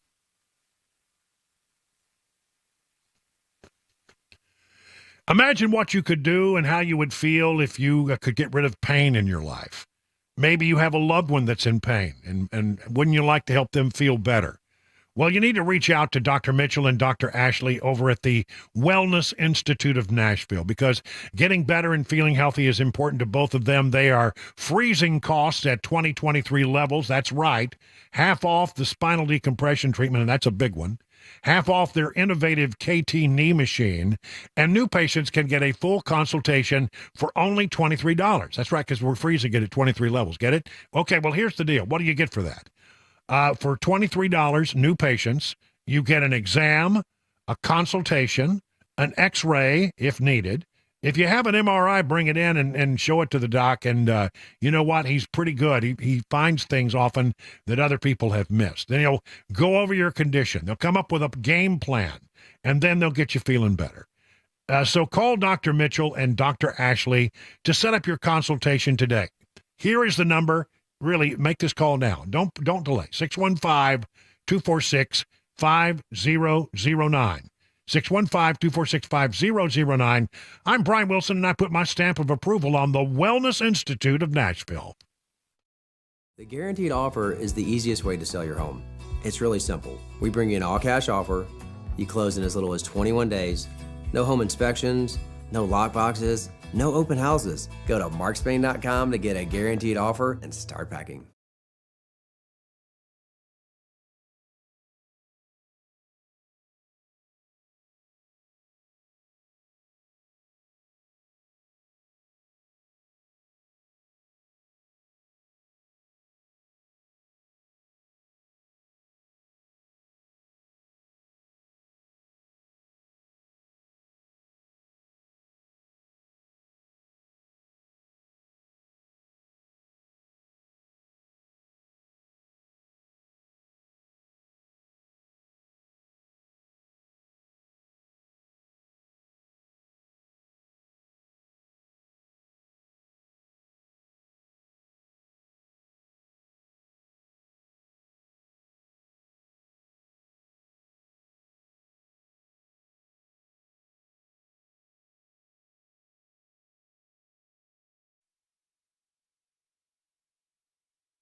5 o'clock, I'm Mac Maury with your top stories. 58 degrees in Nashville and a frost advisory going into effect tomorrow morning starting at 3 a.m. That'll last until 9 a.m. Traffic complete weather forecast 5 minutes away.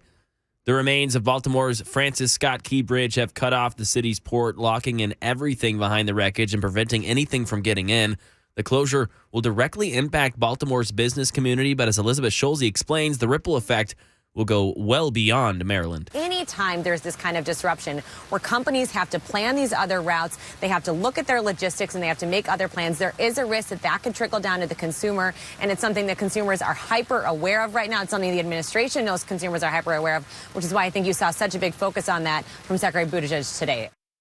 And in the country's infrastructure report card, bridges were the only category to go down, dropping from a C+ in 2017 to a C in 2021. Israel-Hamas war, Israel's surprise raid on the Al-Shifa medical complex in northern Gaza continuing.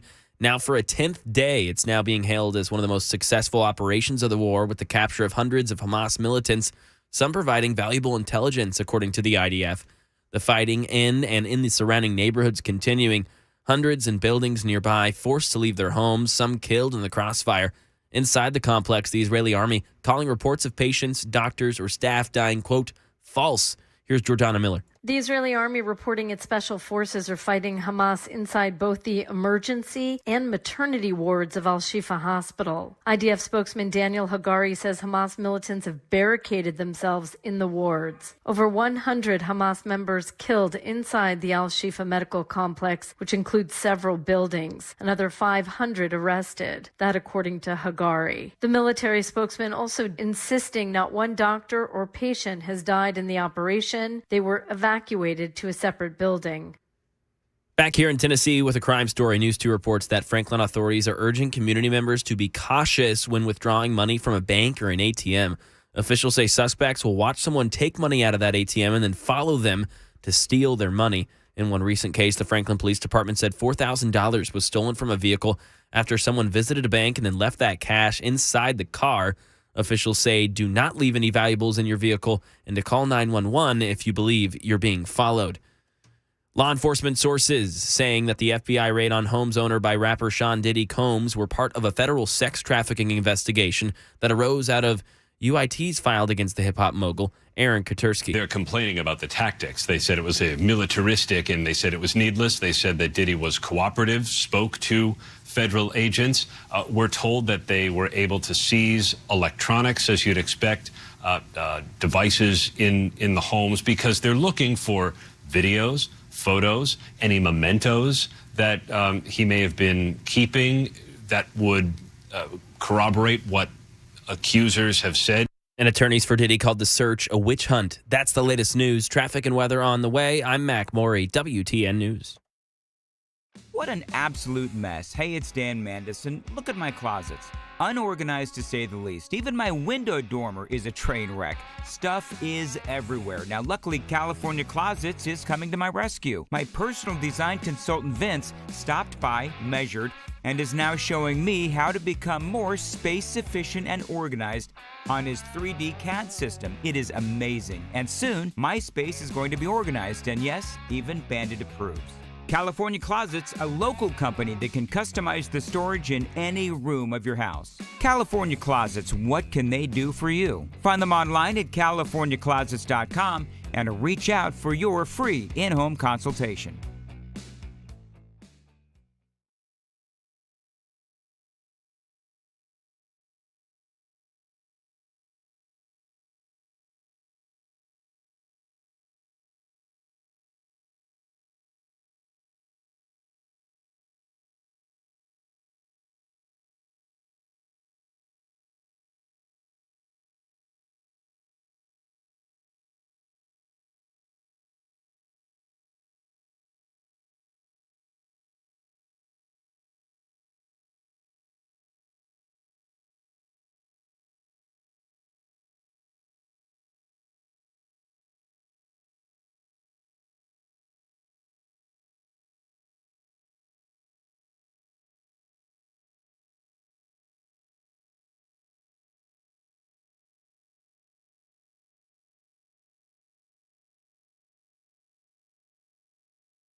Hey, good afternoon, everybody. It's 7 minutes past the hour of 5 o'clock. Hour number 3 of the drive now underway on this very bright, sunshiny Wednesday, March 27th.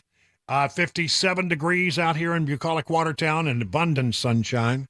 And so glad that you're with us. Let's get you home safely. Let's make sure that you get some news and information along the way. And we have a little bit of breaking news. And I must say, you may say, well, Wilson, don't get too teary-eyed over it. He was a Democrat. But we've lost Joe Lieberman. Senator Joe Lieberman has passed away. He was the vice presidential pick in 2000, somebody who was actually very supportive of Republican John McCain when he ran for the presidency and was actually considered as his potential running mate. Joe Lieberman was a centrist Democrat.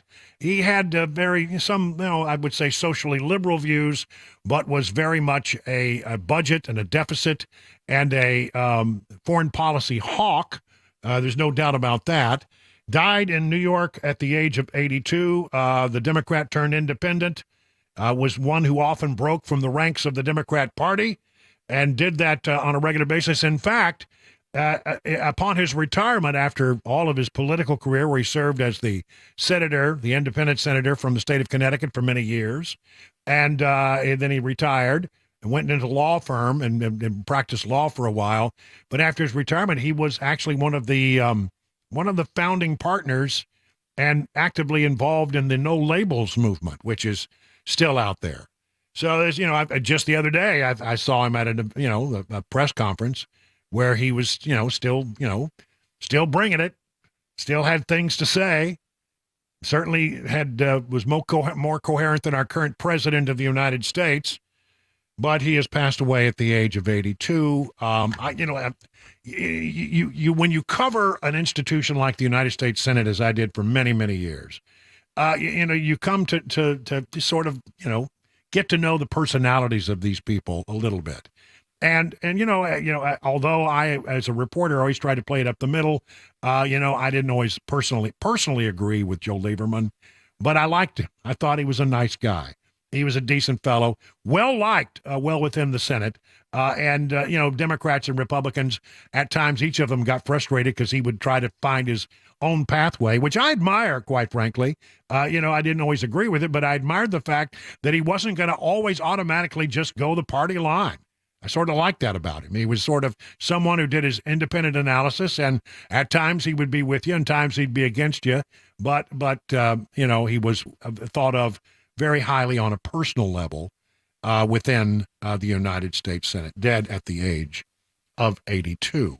Some other news that I wanted to share with you here today. I don't know, this is, again, none of this actually all goes together, but we're going to mush them together anyway.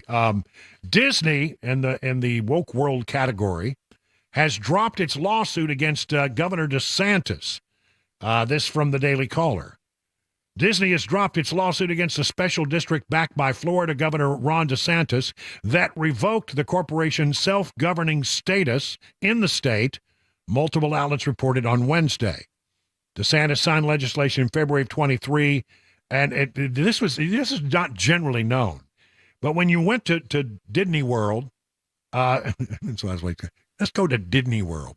When you went to Disney World, you were actually entering not just a business, you were entering an amusement park, but you're entering its own individual city. Disney owned the city. They were sort of a weird hybrid of a business entity that ran its own city. And it was called the Reedy Creek Improvement District, and it had worked out in various ways over the years very well for the state of Florida, which, the Disney World used to be a place where you wanted to go and spend your tourism dollars. For conservatives, not so much anymore. But anyway, he decided, listen, you are doing things and coming after us, and do you understand that you are given a very special privilege in having this tourism oversight district? And so he took it away from them. And Disney got upset, and boy, there was a lawsuit, and there was a fight, and ugliness on all sides. Now comes word that Disney World has dropped its lawsuit against DeSantis. Disney World president has said, quote, "This agreement opens a new chapter of constructive engagement with new leadership of the district and serves the interest of all parties by enabling significant continued investment and the creation of thousands of direct and indirect jobs and economic opportunity in the state. Well, it sounds like they backed down. They completely gave up and realized that as you often hear nowadays, woke equals broke. And the woker they got, and the more they got into it with the governor, the Republican governor of the state of Florida, the worse things developed for them. And I think they decided, you know what, maybe it's time for us to walk away from the wokeness and actually just, try to maybe perhaps entertain people. I don't know, what a concept. We'll see how that all works out. Ronna McDaniels, former chairwoman of the RNC, left, about a month ago and went to work as an independent person, and Trump's people went in and now took over the RNC after he sort of secured or was the, what do you call it, nominee evident, the expected nominee of the party. Well, Ronna McDaniel ended up getting a deal with NBC News to serve as a contributor. And then she made one appearance, and she got blasted. And the ne'er-do-well reporters over at NBC turned up their noses at her and treated her mean, those old meanies, and said that they didn't want her there, and told the management that they weren't going to use her. And, she has been fired from NBC now. However, she will apparently receive, according to some estimates, $600,000 for a single interview that she conducted before she was fired. $600,000, as I understand it, comes to about $500 a second that she was on the air. So she's apparently bringing a lawsuit. She got hired.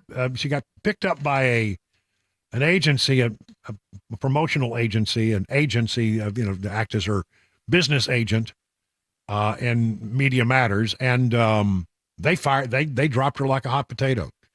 Too difficult to apparently in the world of Hollywood and left-leaning politics to represent somebody who is a Republican. So she's gone. She be gone. Bye-bye. Then this story, again, has nothing to do with anything, but I just like this story. Chris, you'll love this. Ford Motor sees opportunity to grow Mustang sales as it becomes the last American muscle car with a traditional V8 engine, playing to generations of gearheads who've been drawn to the performance vehicles. Now, the optimism comes after Mustang's closest American competitors, according to CNBC, ended production of their muscle cars. General Motors stopped producing the Chevrolet Camaro. Stellantis ended production of the Dodge Challenger V8. And they came up. They're going to come up with some all-electric muscle cars, but they were going to replace their V8 down the line in 2025 with a straight line, inline, what do they call it? Inline twin turbo 6-cylinder engines. That just ain't gonna do it. No, it's yeah. So what you need now, if you want a hot car, you want a standard American sports pony car, you got to go with the Mustang. That's all you got left, I guess. I'll tell you, I've had some great Mustangs over the years. I had a 65 Mustang once. Really? Yeah, I had a 65 Mustang. It got destroyed on Christmas Eve one night. Ooh. It was parked out in front of my mother-in-law's house, and at the time, and we were all playing charades inside, and somebody coming out of a Christmas party had too much to drink. Took out 6 cars, including my 1965 Mustang that I had worked so hard on. That was not a Merry Christmas, was it? That was not. That was a bad Christmas. That was bad. And you know what? I didn't have it like I would today. A classic car, you would insure it as a classic car for the value of it as a classic car. I just had regular insurance on it. Ooh. I got like $1,100 for it. Well, heartbreaking. Yeah, it was heartbreaking. So, well, it's not worth anything. It's an old car. Okay, fine. But anyway, I had a 92. I had a 97. I had a 2002. I had a 2005. I've had a lot of Mustangs. You're a Mustang guy. I am. I'm a didn't know that. Mustanger. Yeah. I've had a lot of Mustangs over the year. Yeah, I love them. They're good cars, and there's just something thrilling about putting your foot into that pedal and just having being forced back into the seat. I wouldn't say that I drove too fast, but I just didn't waste a lot of time getting to the speed limit. I know what you mean. Yep. So let's see. The exodus of other muscle cars is the result of changing consumer demand away from two-door cars, as well as the tightening of fuel economy standards. But Jeff Marentic, who is the general manager of Ford Blue Products, which includes the Mustang, said the pony car remains good business for the automaker, and it will mark its, wow, I didn't know this, Mustang will mark its 60th anniversary on April 17th. 60 years of the Stang. We are excited to continue to offer Mustang. It's sad to see competition leaving, but that's beneficial to us. For people who are looking for a true American sports car, it's available to them. Now, they do have the Mustang E-Mach, but it's really, let's be honest. That's not a Mustang. It's not a Mustang. I don't know why they even put that. I mean, it really was an insult to Mustang owners to put that badge on that car. I agree. I'm not saying it's not an interesting car. It's just not a Mustang. No.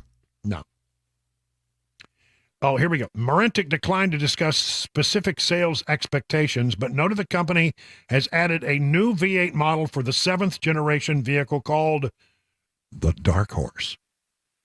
I like the sound of that. A not-so-subtle reference to Ford's ambitions for the V8 powered car. The Mustang GT, that's the one you want right there. Powered by a 5-liter V8 engine, with the new model generating up to 500 horsepower and 418 foot-pounds of torque. They are also going to have the 25 Mustang GTD with a supercharged 5.2-liter V8 engine that's expected to arrive as early as later this year with more than 800 horsepower. Woo! Woo! Woo! That would be just. I feel like I need to do the Tim the Tool Man. Still the Tim Man. That's right. That's more power. Yeah, I'm telling you, this is going to be good. And unfortunately, I bought my last new car. I'm not buying another new car. I'm going to drive this one into the dirt. It's not even a new car. It's a truck. Well, I can't blame you. But I don't know. Now that I hear that there's one that has 800 horsepower. Honey. Yeah, good luck with that. Well, maybe she needs to have that car. Well, the way you say she drives, I'm not sure that's a good idea. No, you're right about that. It is 20 minutes now past the hour of 5 o'clock on Super Talk. What an absolute mess. Hey, it's Dan Mandison. Look at my closets. Unorganized to say the least. Even my window dormer is a train wreck. Stuff is everywhere. Now, luckily, California Closets is coming to my rescue. My personal design consultant, Vince, stopped by, measured, and is now showing me how to become more space efficient and organized on his 3D CAD system. It is amazing. And soon, my space is going to be organized, and yes, even Bandit approves. California Closets, a local company that can customize the storage in any room of your house. California Closets, what can they do for you? Find them online at californiaclosets.com and reach out for your free in-home consultation.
We're learning more about the large police presence at a Springfield home on Owens Chapel Road. The body of a child and an adult pulled from the Tennessee River today. And we have an update on Pope Francis and his health. 5:30, Super Talk, 997 WTN.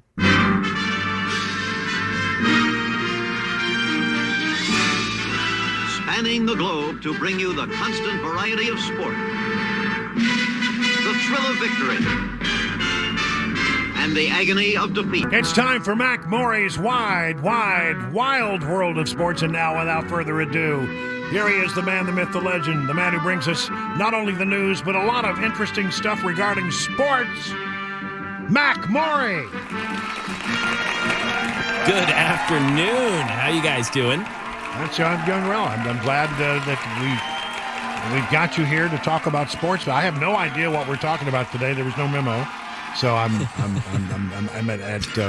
have no idea what's up for our conversation today. This has been a packed sports week. One of those weeks where I've really had to schedule out what we're doing. So we're going to talk Vols on Friday. Tomorrow we're going to talk Predators. But today I wanted to fit this story in this week. I could have done it at the end of last week, but I wanted to learn more myself. I feel like I'm prepared enough to at least to talk about it during this segment. Shohei Ohtani. That's easy for you to say. Yeah. So if you don't know Shohei Ohtani, we talked about him a couple of times here.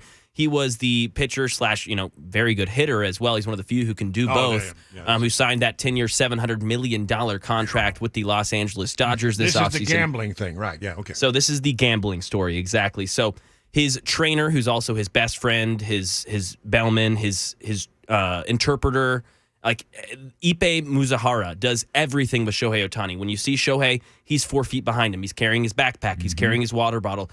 Ippei is like Shohei's barrier to having to think about anything but baseball.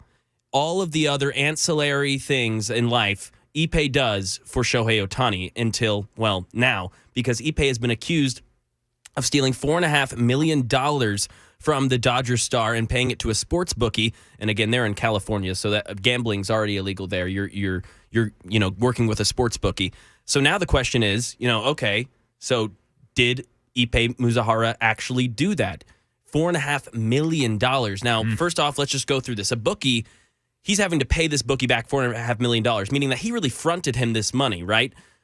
Why would a bookie front a trainer, an interpreter, a guy who's I'm sure he's making well into the six figures, but let's be honest, $4.5 million, you wouldn't front that to a trainer. You'd front that maybe to guys who was on a 10-year, $700 million contract. Exactly, Ohtani. Yeah. And so that's one question there. Then the other question is, okay, well, Ohtani, these transfers are happening. I mean, millions of dollars are happening out of your account for Ippei to go get then for the bookie.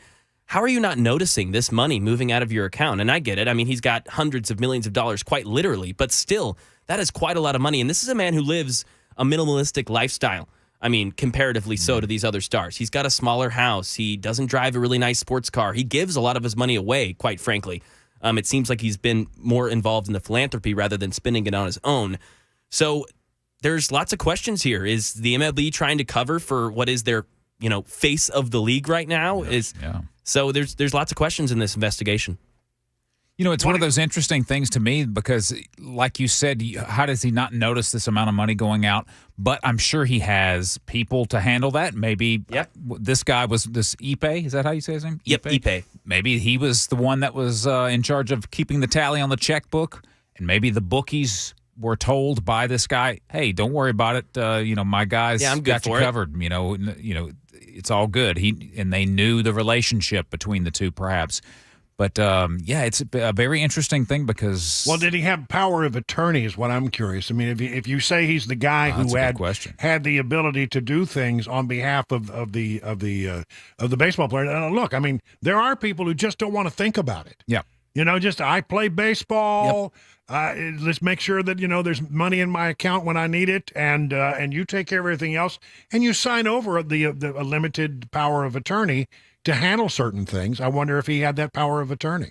It's a good question. Yeah, it's a great question. And again, I mean, this is a unique situation between him and Ippei. A bunch of players in the MLB have translators or interpreters, but none that also work as your trailer or your trainer and your valet and your bellman. It's kind of his right-hand man. Literally his right-hand man, his best friend. I mean, a lot of people questioned if they lived together last season because until Shohei got his license earlier this year, he was driving him to practice, driving him to games. Wow. I mean, so it's just odd. You'd think they'd be in cahoots about everything, including something nefarious like this, but it does leave the question. So we'll be monitoring this investigation. What's your sense?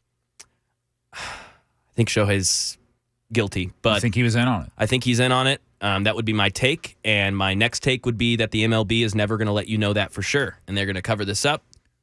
I just don't get why. I mean, the guy that's got this much money, why would this be a thing? Unless it was just an enjoyment thing. A lot of people have that. They need that thrill. But you also see this a lot of times with people that have a lot of money, whether it's athletes or movie stars or whatever. They have this entourage, and you have someone that's on the inside that takes advantage of these people that have all this money. That's true. I don't know how long their relationship had been, but I guess it just goes to prove maybe you never know who you can trust. All right, well, we'll leave it there. Thank you so much for that. We'll talk about balls later this week. It's now time for the news at 5:31 on Super.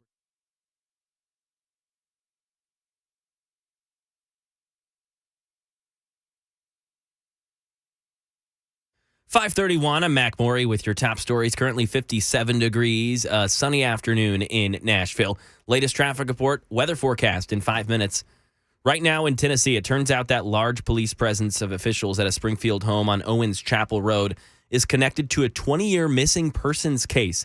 Here's Channel 4's Sharon Dankwa. Now there are about 17. Some other cars have turned onto other roads, blocking off the house from other directions. Just a few moments ago, that fire truck that's now sitting in the middle of the road pulled up, and also up towards the home, a ambulance pulled up. Now, I spoke to a lot of people are asking and wondering if this is linked to Jennifer and Adriana Winks, their disappearance in 2004. I spoke to the Winks family, and Casey Winks tells me TBI and the Robertson County Sheriff's Department called her to say, yes, they're carrying out the search warrant, but they'll call her with any updates.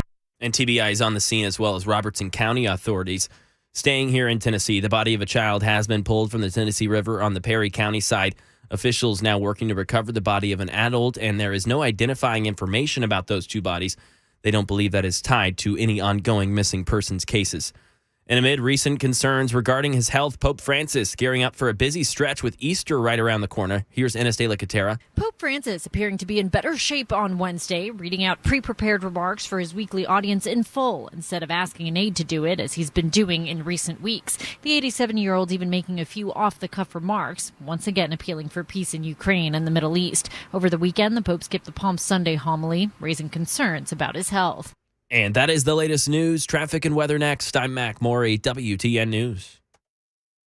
Hey, what's up, guys? This is Matt Murphy for Members Nutrition. I want to tell you about the Members Nutrition difference, and I want to encourage you to go over to the Members Nutrition website. Number one, they believe at Members Nutrition that they can sell vitamins and supplements at a lower cost point, and they're doing it every single day at membersnutrition.com. Number two, they want to make these products right here in the United States of America, not from some overseas company, and they do that every single day. I encourage you to go to membersnutrition.com. You'll get 50% off your purchase price at checkout. You don't have to put in any codes. Just go to membersnutrition.com. Once again, membersnutrition.com.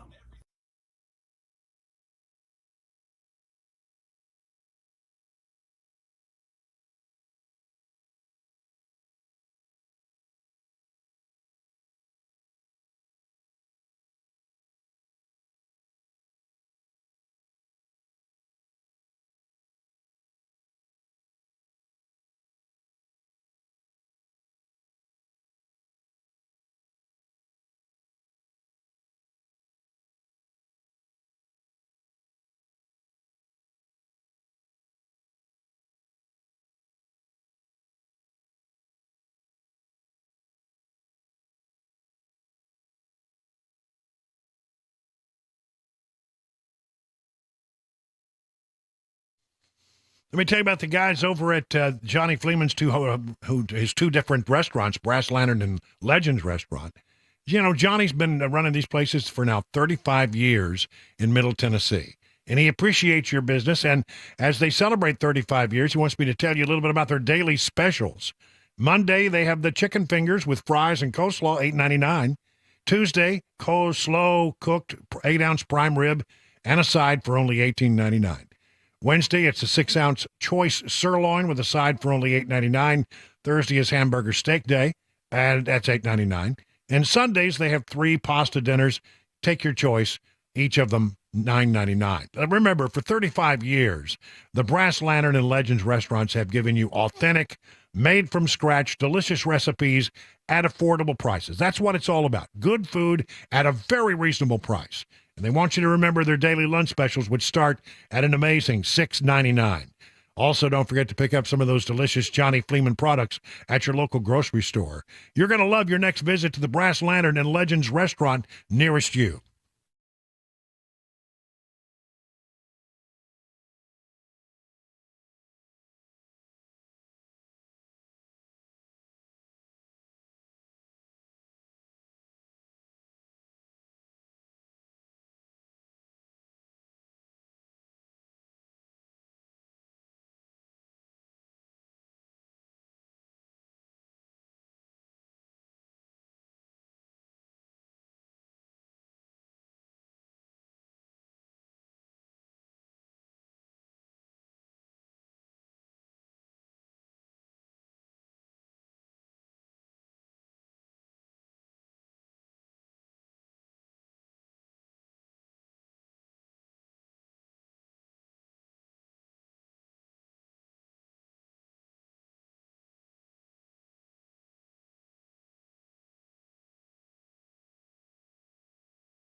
It is 38 minutes now past the hour of 5 o'clock on Super Talk 99.7. Brian Wilson in the chair all the way till 7 o'clock, where we hand it over to Mark Levin. Ladies and gentlemen, it was a very sad day 1 year ago as we experienced the horrific shootings there at the Covenant School. 6 people, 3 students, and 3 of the faculty members there lost their lives in a heinous and still ununderstandable. It's hard to understand why this all happened. And as we look back, we try to be very sensitive, of course, to the fact that it's painful to revisit some of these issues. But as someone who covered the events of that day and feels like there is still some unfinished questions, some other answers that we still need, I want to try to delve a little further into this. We talked about this at the top of the 4 o'clock hour, and I went through and laid out a bunch of things that are still questions in the minds of many. And we got a call from Brink Fiddler, who runs a company called Defend Systems. If you don't know, Brink was the one who actually trained the folks over there at Covenant. And had it not been for that training, things could have gone so much worse on that horrible day 1 year ago. Brink, thanks for joining us. And you say that perhaps we can go through some of this stuff and you can help me understand some things that I think are still open questions for the community. Is that possible? Yeah, some of it I can, and I appreciate you having me. I just want to say one thing real quick right off the top, though, about the training we did.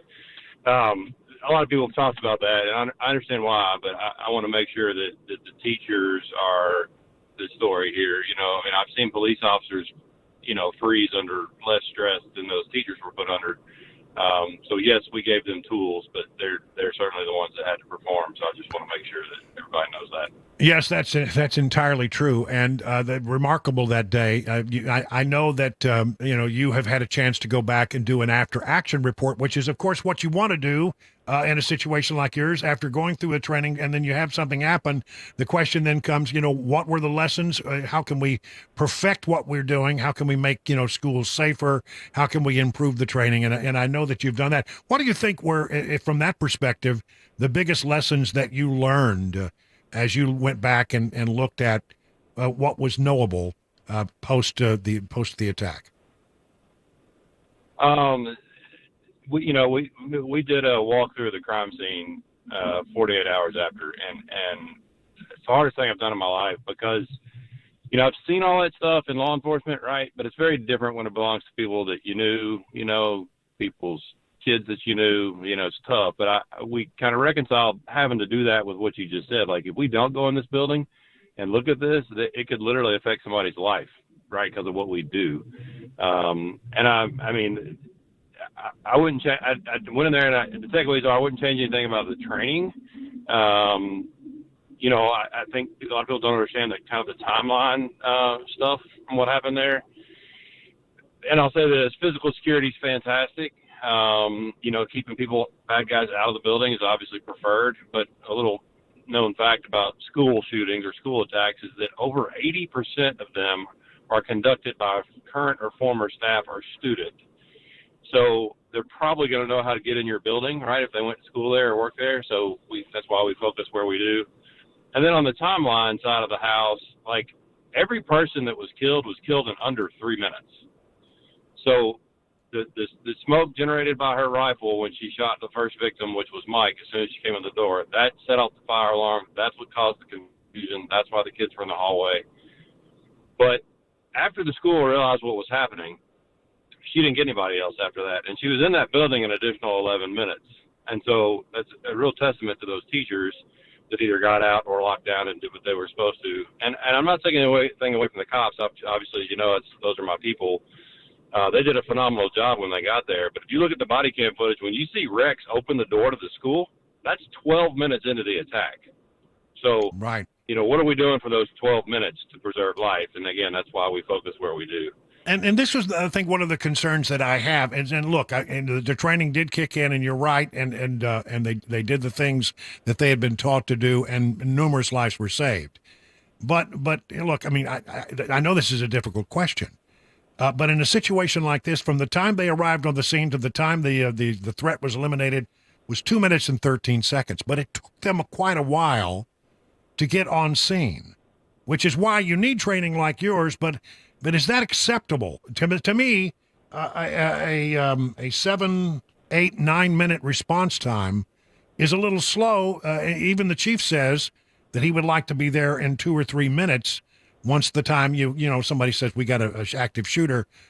But my concern is that we don't have enough police officers on the street. What is your thought about that? That is very true. Law enforcement across the nation is extremely shorthanded, but especially in Nashville. And as far as the response time goes, just there's some confusion there with a lot. We have things like the police radio traffic. We have the dispatch. We have all the 911 calls. This is our life, right? So, they were dispatched at 10:14 and 24 seconds. So shooter shoots her way in at 10:11. First 911 call is 10:12. By the time it goes through, calls generated and all that. Anyway, when that dispatch came out, it was 10:14 and 24 seconds. Every person was shot prior to 10:14. Wow. So And then, you know, Rex gets on scene. Well, actually, a lot of people don't realize this, and I didn't realize it, so I took a little bit deeper dive. Collazo, who's the other officer that shot her, the one with the handgun, he was actually the first one on scene. And there's something that nobody really knows about, but I will gladly share with your audience because I'm immensely proud of that guy. He went in that building by himself as soon as he got there. And you don't see him connect with the rest of the guys until upstairs, but he was the first guy on that property. He was the first, and he went in the same door the shooter did, and he did that by himself with a handgun, knowing he was going to a rifle fight because seconds mattered. And I just want people to know that about the decision he made. and Rex, he got his rifle out but didn't take his heavy gear, which is the same thing as going in there wearing a T-shirt. Yeah. But those guys did it anyway, so I just want to give credit where credit's due. But no, I don't want to ever let anybody think. Brink, one thing I want to say is I don't want anybody to ever think that I'm being critical of the actions of those officers. They were heroes every step of the way. My concern is larger as we look back at it and we're trying to figure out, you know, what we could have done better. It does seem to me that there was, because there were fewer police officers on the street that day, a problem that still exists. I think you'll agree, even today. It takes longer to get initially to the scene. And, you know, luckily, you know, in this situation, once they got there, they were able to eliminate the threat. But it took a while. And I not want to nitpick, but response time is everything in police work, especially in times like this. Well, and I think, I mean, I agree and disagree with you. I think we owe it to the victims of every one of these events to nitpick every detail of the event, including law enforcement. And law enforcement doesn't disagree with that. I mean, I just had a conversation with an officer this morning at Covenant at the memorial service we went to, that the only time we get meaningful change in law enforcement is when a police officer dies. And that's garbage. But we're doing the same thing with school shootings and all that. I mean, we don't move the needle unless, you know, a bunch of people die. We didn't do anything in Tennessee, legislatively speaking, after Uvalde, right? Why not? Because it was in Texas.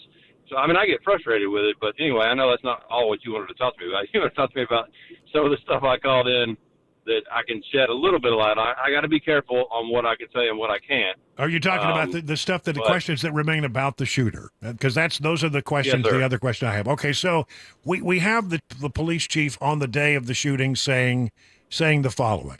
She was under doctor's care for an emotional disorder. Law enforcement knew nothing about the treatment she was receiving. Well, do we know anything about that now? Because I've never seen anything officially written or reported about what kind of emotional care, emotional issues were under play there with the shooter. Do we know that? So let me be real careful how I answer this. So we know there was a massive failure of the mental health system in this case of epic proportions.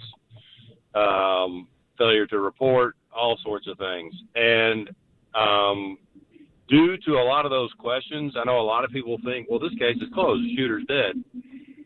That's not exactly true, because they're having to look into every one of those failures and see, do they rise to the level of criminal negligence?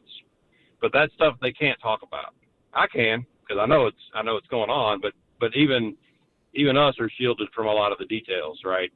But you understand, I mean, my bond with that community, not law enforcement, I'm talking about the Covenant community, right? So we're learning that there's potentially more to the story. Now, is that going to rise to the level of prosecution? Probably not. But a lot of that is what is taking so long that people don't understand. And again, I understand why people think, well, she's dead, case closed. Well, maybe not. So I think my best guess is we'll know something as far as closure goes within the next 2 to 3 months. Really? Well, that would, I think, be helpful. Now, the thing that's very different about this is that we know that this person was once a student at the school. I've never heard it explained in any detail when, how long, were there issues when this individual was at the school, and did her transgenderism have anything to do with what happened? Let me kind of answer those in order. She was in the original class, the inaugural class that started the school. She attended that school up until third grade, at which time I don't know where she went from there, but she didn't go past third grade. No real known issues, according to the school staff, our faculty and staff that I've spoken to. We do know, and this is, not surprising, but we do know she visited the school on several occasions prior to the attack, identified herself as a former student. And let me hit on the journal writings right now before I forget. A lot of what is in there that people are concerned about is that this was not her only target. And so there's reconnaissance information, detailed reconnaissance information, maps, schedules, things like that from not only this school, but other places. And so, I mean, there's a lot of stuff in those journals, right? And I don't know that I'd use the word manifesto. I think that was not the best word to use. I agree. Because you saw the first 3 pages, right? I mean, it's the ramblings of a mentally ill person. That's what it is. And so there's no clear motive. It's all over the place. There's a lot of hate in her life, right? I mean, obviously, a lot of mental health issues. But my biggest concern is some of that reconnaissance information that I don't feel like is going to do anybody any good to put it out there. And I've never said that needs to come out. I mean, I've said there are things that there's a legitimate reason not to put them out. But when it comes to motive and background and what was in the potential mind of this person, and maybe some of the other things that would help them perhaps come up with legislation or other things that could keep something like this from happening again, we never released any of that. It seemed like once the lawyers got involved, all flow of information just came to a complete halt. Yeah, and in my phone they cut out for about 10 seconds. It usually does based on where I am, but it won't drop the call. I had coffee with session to go over some of this stuff, to talk about, a little bit more of the detail behind the shooter, and to kind of talk through like that. And that conversation is still going. The legislature is very interested in continuing to do more in this arena, but we have a mental health crisis in this country, period. I mean, like, we just do. And until we figure out how to separate mentally ill people from weapons of mass destruction, whether that's, explosives, a vehicle, guns, whatever it is, we're going to continue to have problems. But this was a massive failure of the mental health system in this case. I'm anxious to hear more about that when the time comes. Listen, Brink, thank you so much for joining us. Brink, a fiddler with Defense Systems, we appreciate you joining us on this day as we look back at the horrific events of 1 year ago. 52 minutes now past the hour.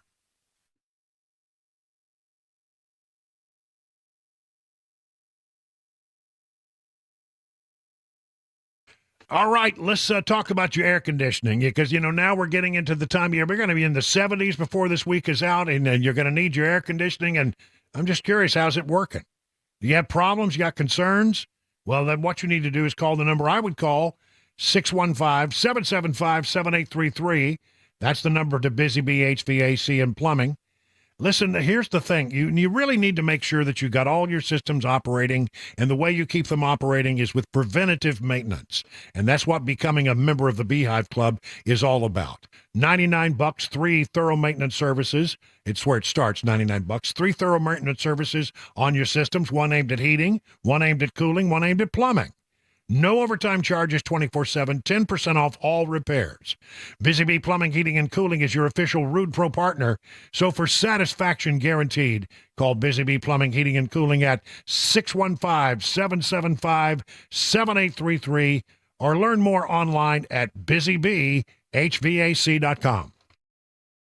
What an absolute mess. Hey, it's Dan Mandison. Look at my closets. Unorganized to say the least. Even my window dormer is a train wreck. Stuff is everywhere. Now, luckily, California Closets is coming to my rescue. My personal design consultant, Vince, stopped by, measured, and is now showing me how to become more space efficient and organized on his 3D CAD system. It is amazing. And soon, my space is going to be organized, and yes, even Bandit approves. California Closets, a local company that can customize the storage in any room of your house. California Closets, what can they do for you? Find them online at californiaclosets.com and reach out for your free in-home consultation. The guaranteed offer is the easiest way to sell your home. It's really simple. We bring you an all-cash offer. You close in as little as 21 days. No home inspections, no lock boxes, no open houses. Go to markspain.com to get a guaranteed offer and start packing.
6 o'clock, I'm Mac Maury with your top stories. Currently 56 degrees in Nashville. Traffic and a weather forecast coming up in 5 minutes.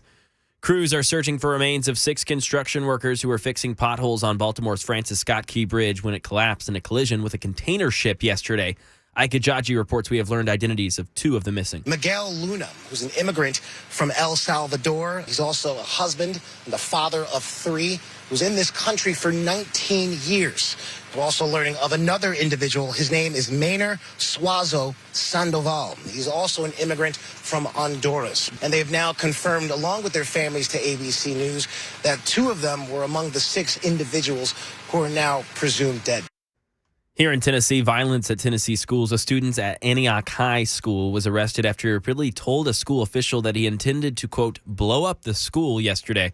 According to the arrest affidavit, 18-year-old Richard Byers was searched after being late for school when he told the assistant principal, "I don't have guns, I have bombs, and I'm going to blow up the school." The search yielded 2 vape pens that tested positive for THC, according to school security. Byers admitted to police that he making both statements, but meant them as a joke. It was on this date last year that 6 people lost their lives in the Covenant school shooting, so statements such as this are taken very seriously. Byers was arrested and charged with making a threat of mass violence towards a school and making a false threat. And staying in Tennessee right now, it turns out that large police presence at Springfield home on Owens Chapel Road is connected to a 20-year missing persons case. Here's Sharon Dake of Channel 4. Now, there are about 17. Some other cars have turned onto other roads, blocking off the house from other directions. Just a few moments ago, that fire truck that's now sitting in the middle of the road pulled up, and also up towards the home, ambulance pulled up. Now, I spoke to a lot of people are asking and wondering if this is linked to Jennifer and Adriana Winks, their disappearance in 2004. I spoke to the Winks family, and Casey Winks tells me TBI and the Robertson County Sheriff's Department called her to say, yes, they're carrying out the search warrant, but they'll call her with any updates. And that is the latest news. Traffic and weather on the way. I'm Mac Maury, WTN News. The Guaranteed Offer is the easiest way to sell your home. It's really simple. We bring you an all-cash offer. You close in as little as 21 days.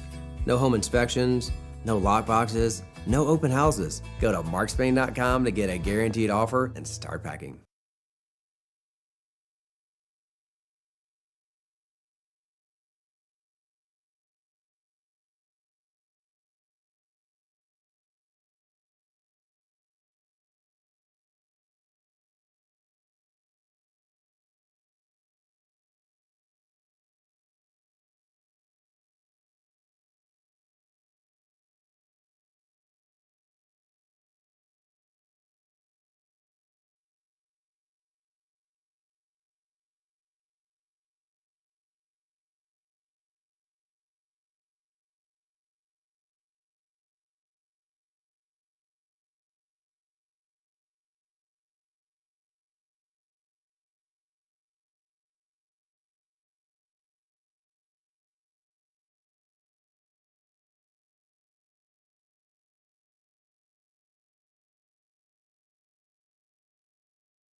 Good evening, everybody. It's 7 minutes now past the hour of 6 o'clock. It's time to do one more hour of the drive, then call it a day. Let's get you home. Are you doing all right?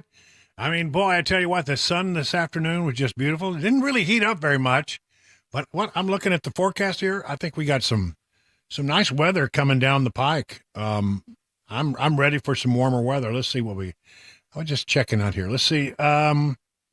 Today, 59. That's about right. That's about what we hit. Tomorrow, 61. Friday, 68. Saturday, 74. Yeah. Saturday looks like a brilliant day. I mean, if you're going to get stuff done on Saturday, that's the day to do it. Now, it'll be 76 but cloudy on Sunday. Abundant sunshine on Saturday. I like that. I like that. Why'd you have to say that'd be the day to get stuff done? What if I just want to lounge around and enjoy the nice warm sunshine? Well, you be you. I wouldn't want to dictate your day. I know me. I still got some yard work that's eating me alive. I got. You know how you got things that are just nagging at you, right? You know that you've been needing to get out there, but it just the weather hadn't been all that great on the weekends, and there'd been rain and yep. But no, I mean I've got to get it done. It's going to get out of control. But let's see. Well into Monday, temperatures in the mid 70s.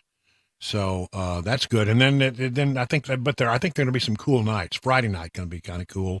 Thursday night going to be kind of cool, down in the 30s, but not freezing. Yeah, I'll take it.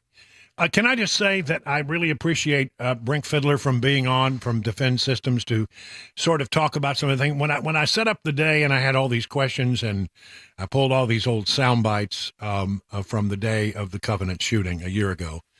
It became very clear to me that, many promises. Where did you go, Chris? I lost you. I'm here. Well, I lost you. I don't know where you went. Yeah, when I can't see you, it makes me nervous. I lost you. You didn't lose me. Well, let me come back. Man, I tell you, that's scary. I don't like it. There we go. All right. When we started listening back to some of those press conferences, it became very clear to me, and I just want to put a button on this and I'll move on. That there were things that were said that day and in the immediate aftermath that suggested to me that police had a pretty good bead on some theories and about what happened and why it happened and all of that. And while I understand that the fight has been over the manifesto, which is, again, a stupid word that should have never been used to describe what it is, there was some crazy rantings that were found in the car that day. And then, but then apparently there were journals, many journals dating back for quite a ways found at the home. And those were not really what you would call a manifesto, but I mean, there's stuff to be found in there. And so there were theories about what had happened and theories that they were putting together in pretty short order. And then all of a sudden, it seemed like when we got to the whole issue of whether that this individual was going through some kind of transgender issue, then it's just like all of the information just stopped. There was nothing more that came out. And that has always concerned me because I think that we are due some answers. And I think once the lawyers got involved, after that, it became even more difficult to get straight answers. And I'm not at all sure as to what the motivation of some of these lawyers are. Some of these lawyers, it seems to me, are working the case because they represent media organizations, and traditionally media organizations fight for open access of such records. And the other thing that you have now is the family members who they argue that, well, it's just too painful. We just don't want to have those conversations. I just feel like there's value in having some of this stuff. And by the way, a federal judge is looking at this matter now and may well, order the FBI to turn it over. But Brink said something very interesting about what he considered a massive failure to report. And it all comes back to this soundbite from Chief Drake, who said, she was under doctor's care for an emotional disorder. Law enforcement knew nothing about the treatment she was receiving. And he went also to say that the family at that time, thought that she had gotten rid of all her guns and felt like she should not be in possession of guns.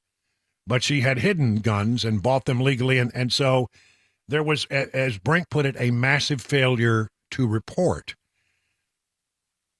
That may explain and may give us some answers as to why they have been unwilling to come forward. I mean, usually in a case where there's no living victim, I mean, you know, when the person who's going to be, I'm sorry, excuse me, check that. When there's a situation where the person who conducted the attack is dead, then usually there's not a reluctance to release such information. Maybe there are other shoes to drop here, and he suggested that maybe we'll have those answers in a month or two.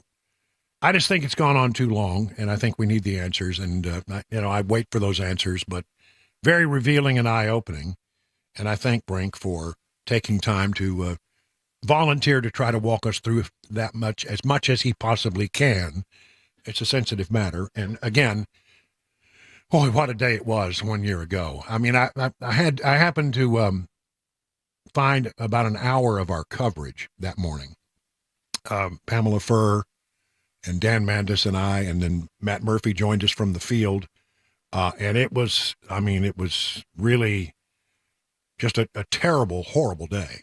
And we tried our very best to walk through that. And actually listening back, I think I like how we handled it that day. It was a tough day, but I think there's nothing that I heard that we reported in that first hour that ever had to be walked back, which is, you know, what you want at the end of the process. You want to know that you got it right. So, again, a tragic day, and we'll see. Maybe there will be some answers coming. That would be my hope. I think perhaps a little nugget of news was made in that interview a short time ago. There's other stuff that I want to talk about today as we get into our last hour of the program. And again, I'm all over the place today because, quite frankly, it's just one of those days where things don't blend together easily. Hunter Biden is seeking dismissal of his tax charges. President Biden's son, Hunter, is asking a judge to dismiss the criminal case against him, accusing him of evading $1.4 million in taxes, arguing that prosecutors bowed to political pressure from Republican lawmakers investigating his father. Okay, that's rich. Good. Hunter Biden's lawyers will appear before a U.S. District Judge Mark Scarcy to press several legal challenges to the charges, including an argument that he was selectively targeted by prosecutors in response to Republican criticism over alleged earlier lenient treatment. I don't think that's going to work for him. Trial is due to start in June, a few months before Americans vote in the November election. Joe Biden himself, the subject of an impeachment probe, although, I don't get the sense that's going anywhere. Let me say, it's not that there's not stuff to investigate, but the general sense I'm getting right now is that the feeling of House leaders is that this is not going to lead to an impeachment. Does it mean that there are not things that need to be investigated? No, of course there's things that need to be investigated. Are the things that are wrong? Yeah, the things that are wrong. Do they have a clear-cut case of crimes and high misdemeanors? Not yet. But that the investigation goes forward. But just if you're out there operating under the belief that this is going to lead to an impeachment of Joe Biden, I think the signs that have been given lately indicate that that's not the way investigators are leaning at the moment. However, there's this.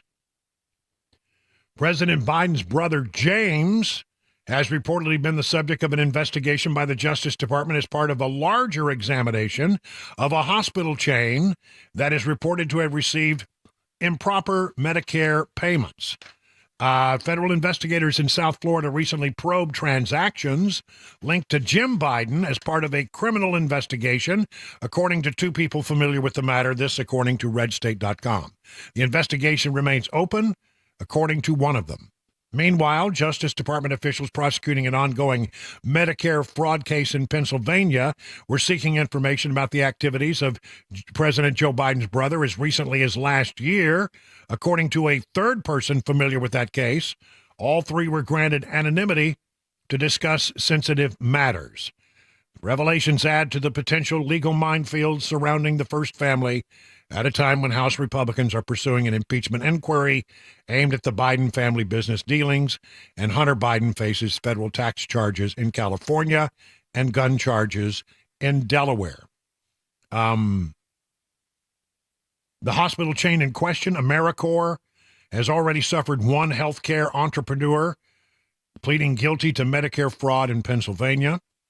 At least one transaction described by the anonymous source and supposedly examined the investigation involved a $200,000 loan payment to President Biden. So there you go. We're looking at that.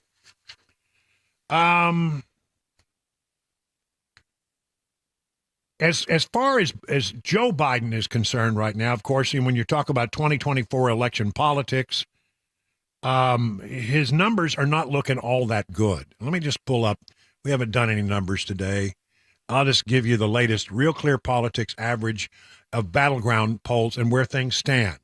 Now, remember what Real Clear Politics does is that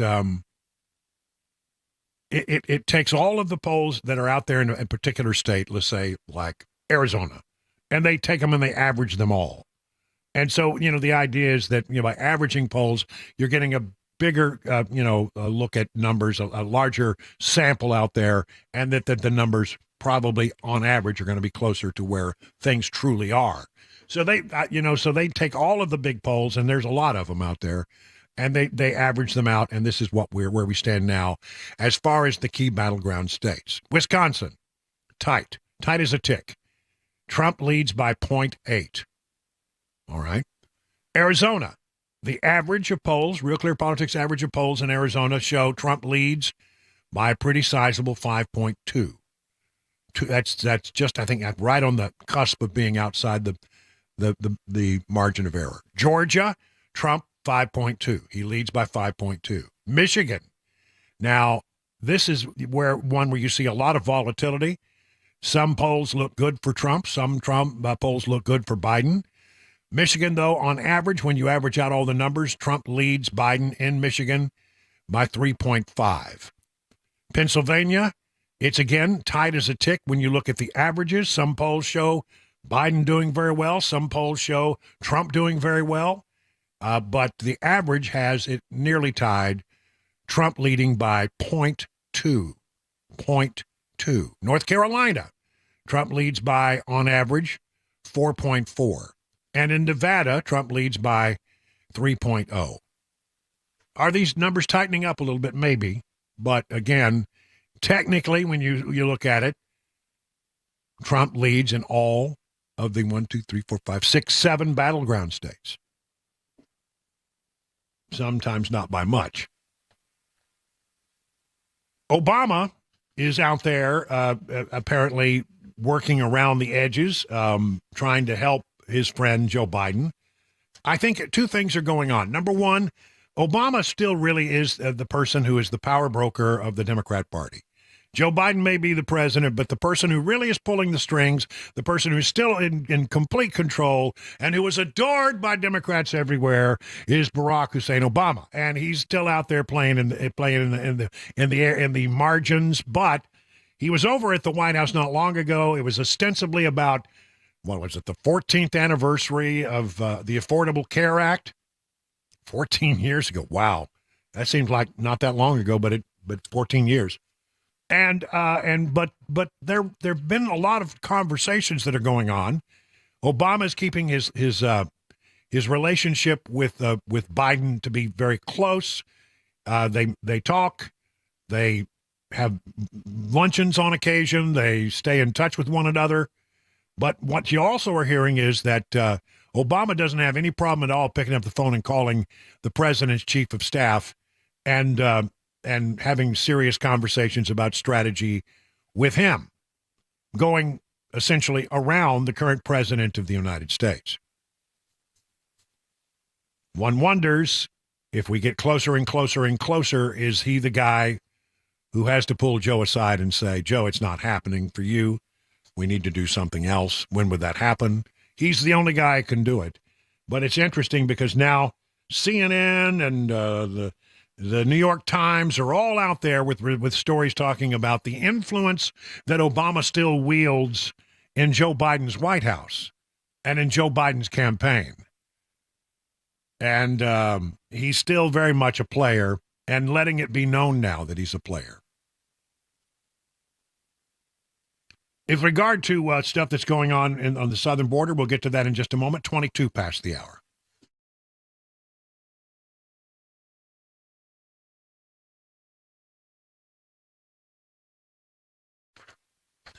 If you want an engagement ring that you'll be proud to wear, there's only one place to go, Genesis Diamonds. They've cornered the market on all the world-class designers. These New York and Los Angeles-based designers are the best of the best. Every store wants them, but few stores make the cut. Genesis made the cut and has all the luxury brands, all the ones women are asking for. So don't settle. Get her the ring of your dreams, of her dreams, rather, at Genesis. And don't think you will pay more, because Genesis has complete, ready-to-wear designer rings as low as $1,900. And of course, no jeweler can beat the price of Genesis diamonds. Whether you want natural diamonds or lab-grown diamonds, Genesis has the guaranteed best price and the highest quality. And only Genesis gives you a 120% diamond upgrade guarantee plus free service for life. All this with no commission salespeople, no pressure ever. Get the deal you deserve on your diamond, Genesis diamonds, and with an expanded selection of luxury pre-owned Rolexes as well. All the hard-to-find models are there. Check them out. Genesis Diamonds, 2 locations, Green Hills and Cool Springs. The guaranteed offer is the easiest way to sell your home. It's really simple. We bring you an all-cash offer. You close in as little as 21 days. No home inspections, no lock boxes, no open houses. Go to markspain.com to get a guaranteed offer and start packing.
Hey, what's up, guys? This is Matt Murphy for Members Nutrition. I want to tell you about the Members Nutrition difference, and I want to encourage you to go over to the Members Nutrition website. Number one, they believe at Members Nutrition that they can sell vitamins and supplements at a lower cost point, and they're doing it every single day at membersnutrition.com. Number two, they want to make these products right here in the United States of America, not from some overseas company, and they do that every single day. I encourage you to go to membersnutrition.com. You'll get 50% off your purchase price at checkout. You don't have to put in any codes. Just go to membersnutrition.com. Once again, membersnutrition.com.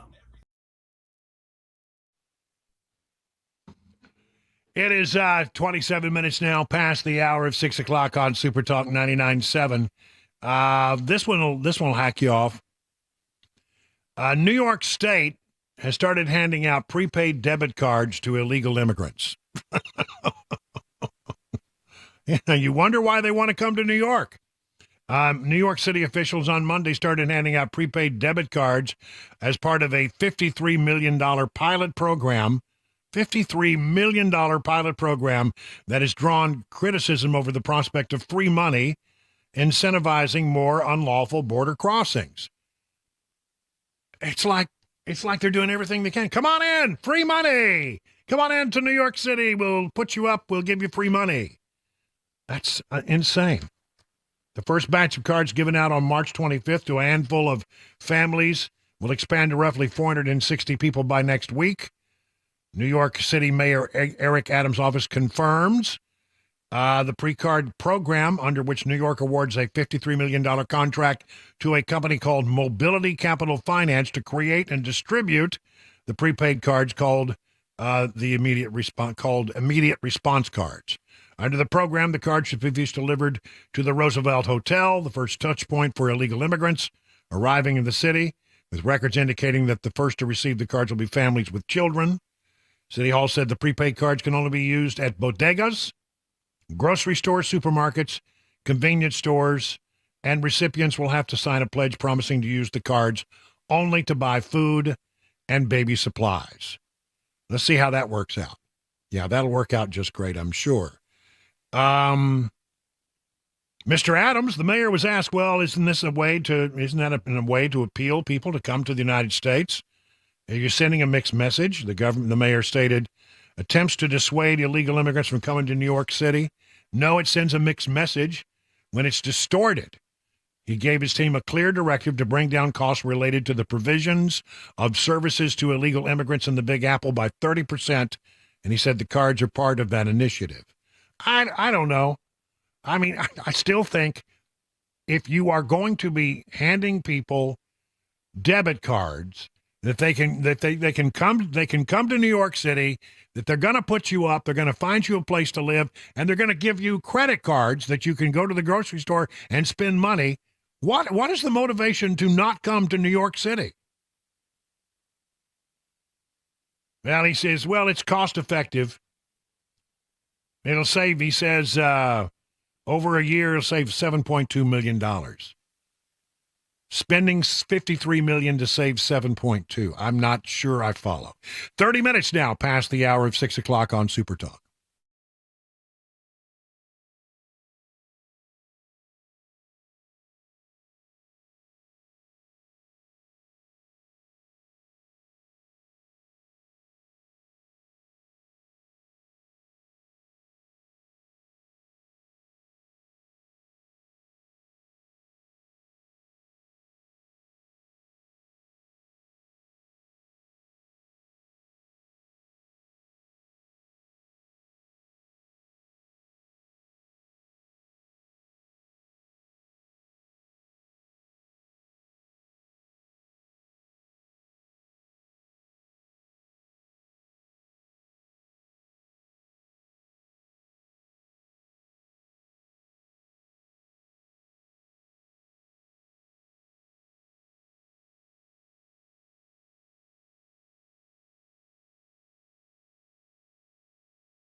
What an absolute mess. Hey, it's Dan Mandison. Look at my closets.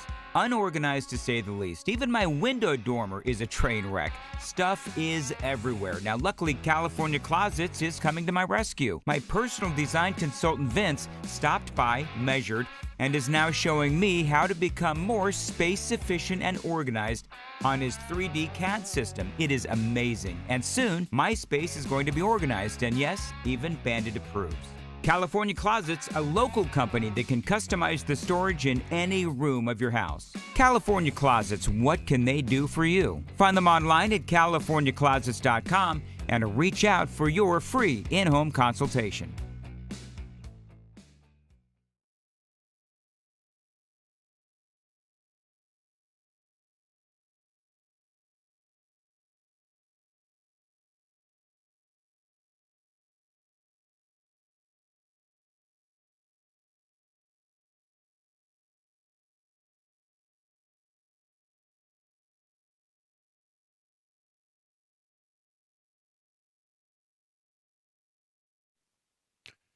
You know, Eurofix has a very different business philosophy. They staff all their locations with more than the average auto repair shop, so they'll be ready when your emergency pops up out of nowhere. Have you noticed how hard it can be to get a right now appointment for vehicle repair? Some dealers, it could be 2 weeks out just to get an appointment. At Eurofix, well, they've been offering quality repairs that beat the dealer without dealer pricing since 1999, plus a 3-year nationwide warranty and the staff to fix your car now. Not 2 weeks from now, not beyond that. If you're tired of waiting forever to get your car into the shop, why don't you call Eurofix? Owner Aaron Stokes says we'll never be too busy. For our customers, we're here to take their pain away and do it now. Eurofix repairs all European cars, and Eurofix says yes to speedy repairs when others can't or won't. Family owned for 24 years. Call 844-EUROFIX or visit myEurofix.com. That's myEurofix.com. Hey, it's Dan Mandison. I love My Patriot Supply. It's emergency food so you can care for your family no matter what. And today, we're fixing creamy chicken flavored rice. And the thing I love about My Patriot Supply, it's easy. You just get the water, turn on the heat, and in minutes, we are ready to go. Now, this food lasts for 25 years in special packaging, and yes, it does taste great. And in just minutes, it's ready to eat. Patriots don't rely on the government to take care of their family in emergencies. It's up to you. Order right now and get $200 off a 3-month food kit. It's important to go to preparewithmandis.com to get that great discount. That's preparewithmandis.com to get that great discount. Preparewithmandis.com. $200 off a 3-month food kit.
It is 38 minutes past the hour of 6 o'clock. We got 22 minutes before we wrap it up.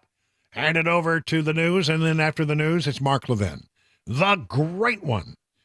I want to talk about the bridge situation in Baltimore, and look, it's a sad deal because they are still in trying to recover some of the bodies, and it's going to be a long process. Tragic thing that happened.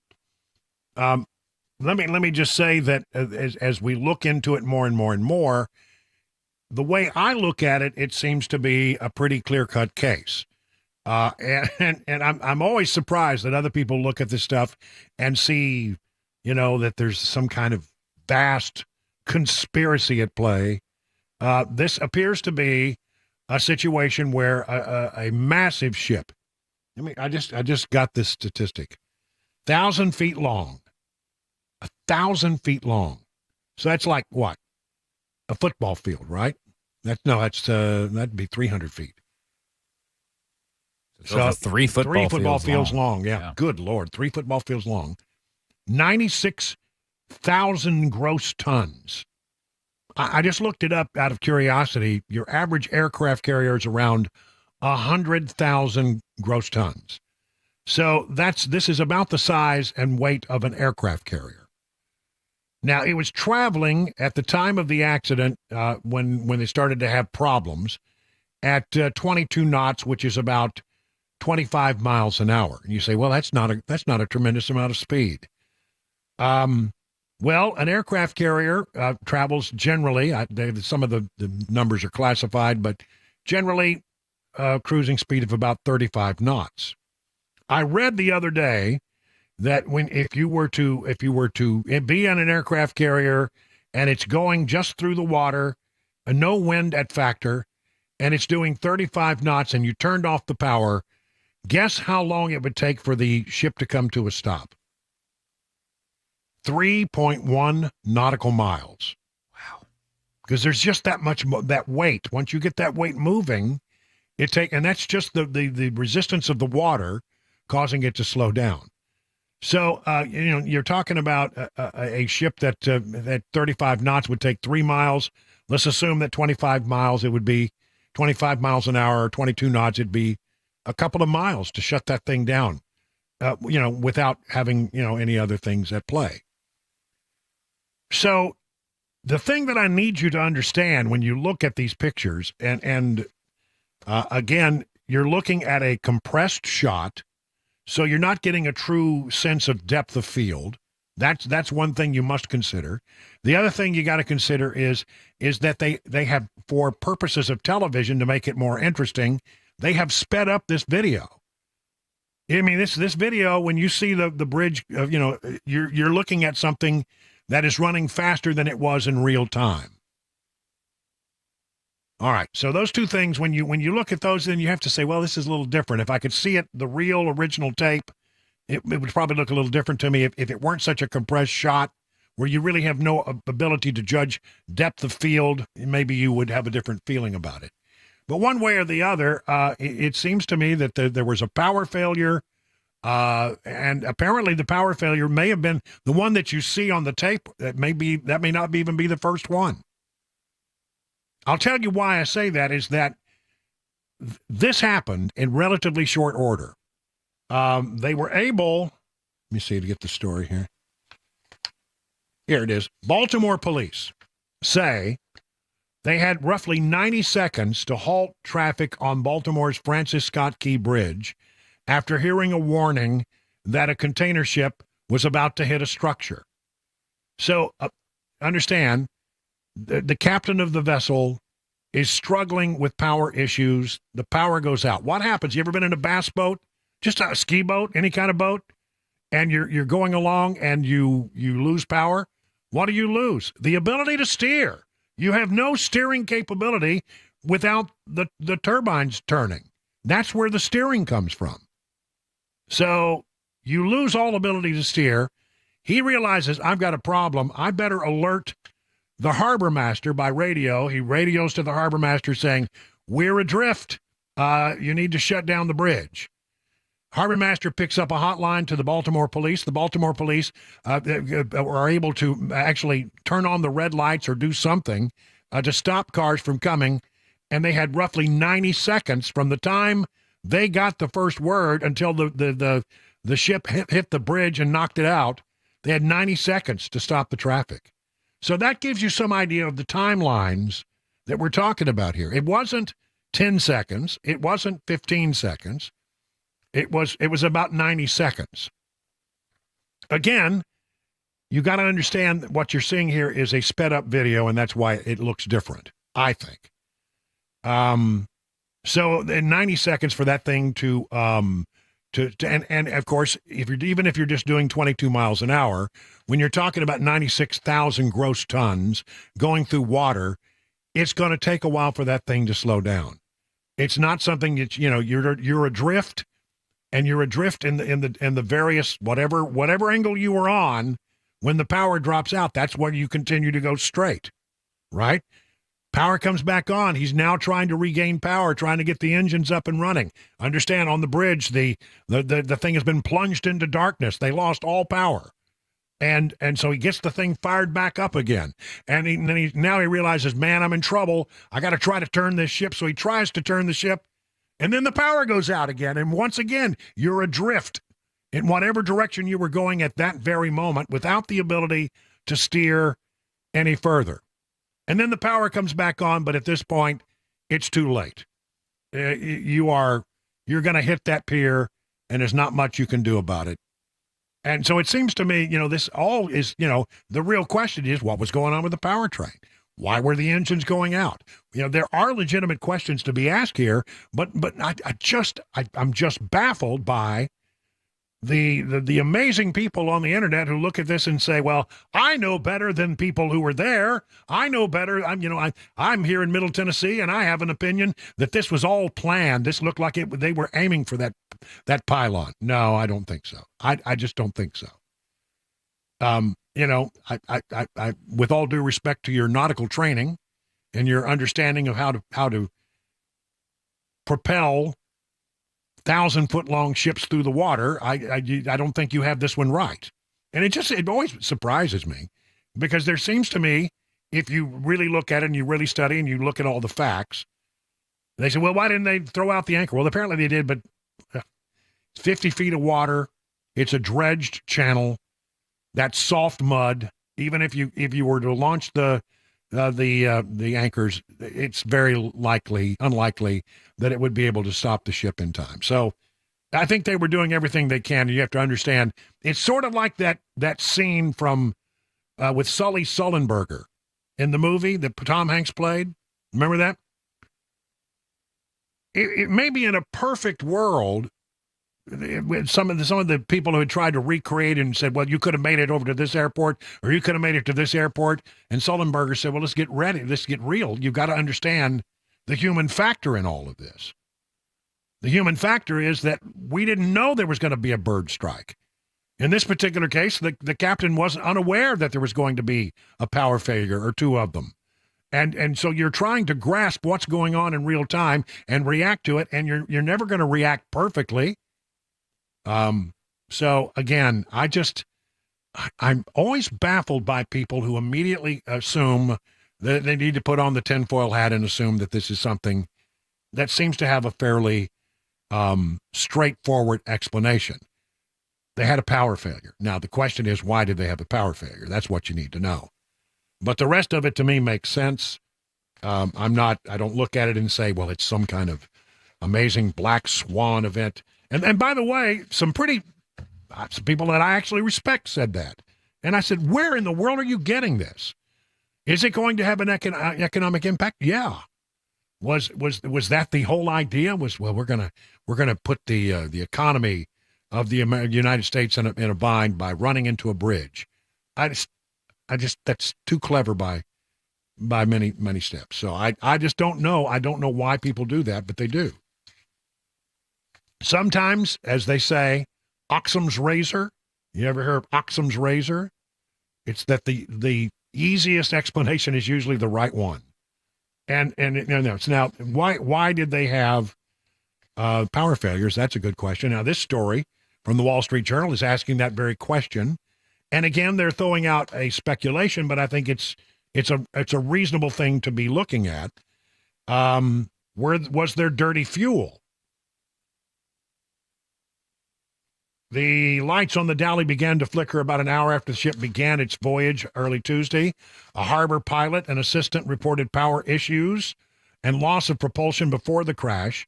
People say, well, where was the harbor pilot? The harbor pilot's usually on the boat.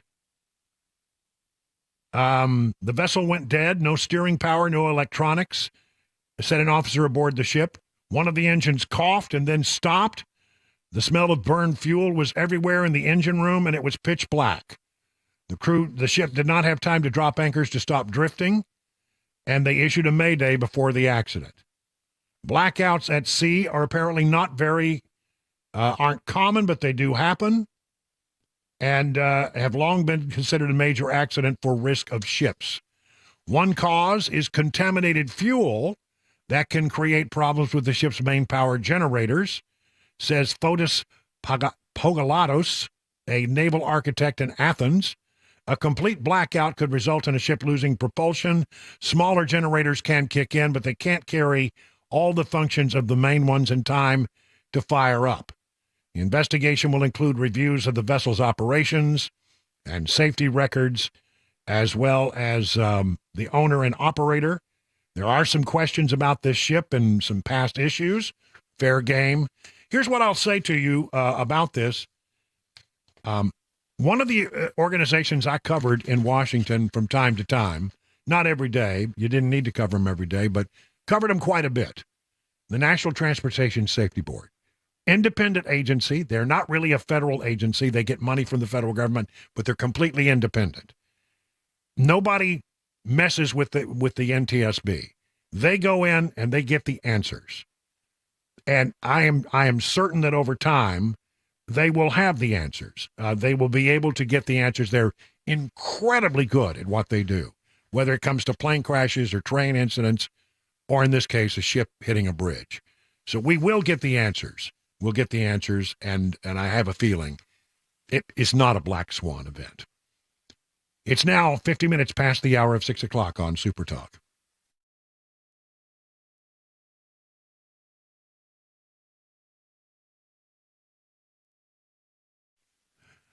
You know, if you're in the market for a pole barn, the two guys who run Stoltz Co., the two brothers, are two people you need to be talking to.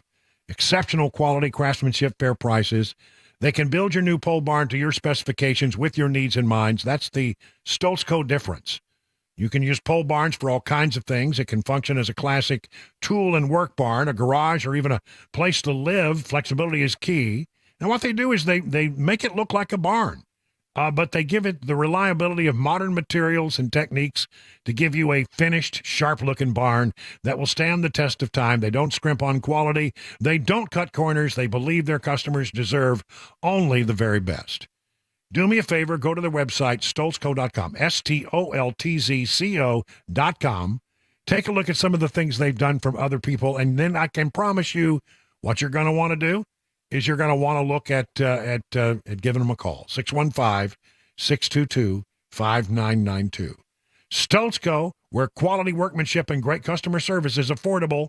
Learn more at stoltzco.com. That's stoltzco.com. Hey, it's Dan Mandison. I love My Patriot Supply. It's emergency food so you can care for your family no matter what. And today, we're fixing creamy chicken-flavored rice. And the thing I love about My Patriot Supply, it's easy. You just get the water, turn on the heat, and in minutes, we are ready to go. Now, this food lasts for 25 years in special packaging, and yes, it does taste great. And in just minutes, it's ready to eat. Patriots don't rely on the government to take care of their family in emergencies. It's up to you. Order right now and get $200 off a 3-month food kit. It's important to go to preparewithmandis.com to get that great discount. That's preparewithmandis.com to get that great discount. Preparewithmandis.com. $200 off a 3-month food kit.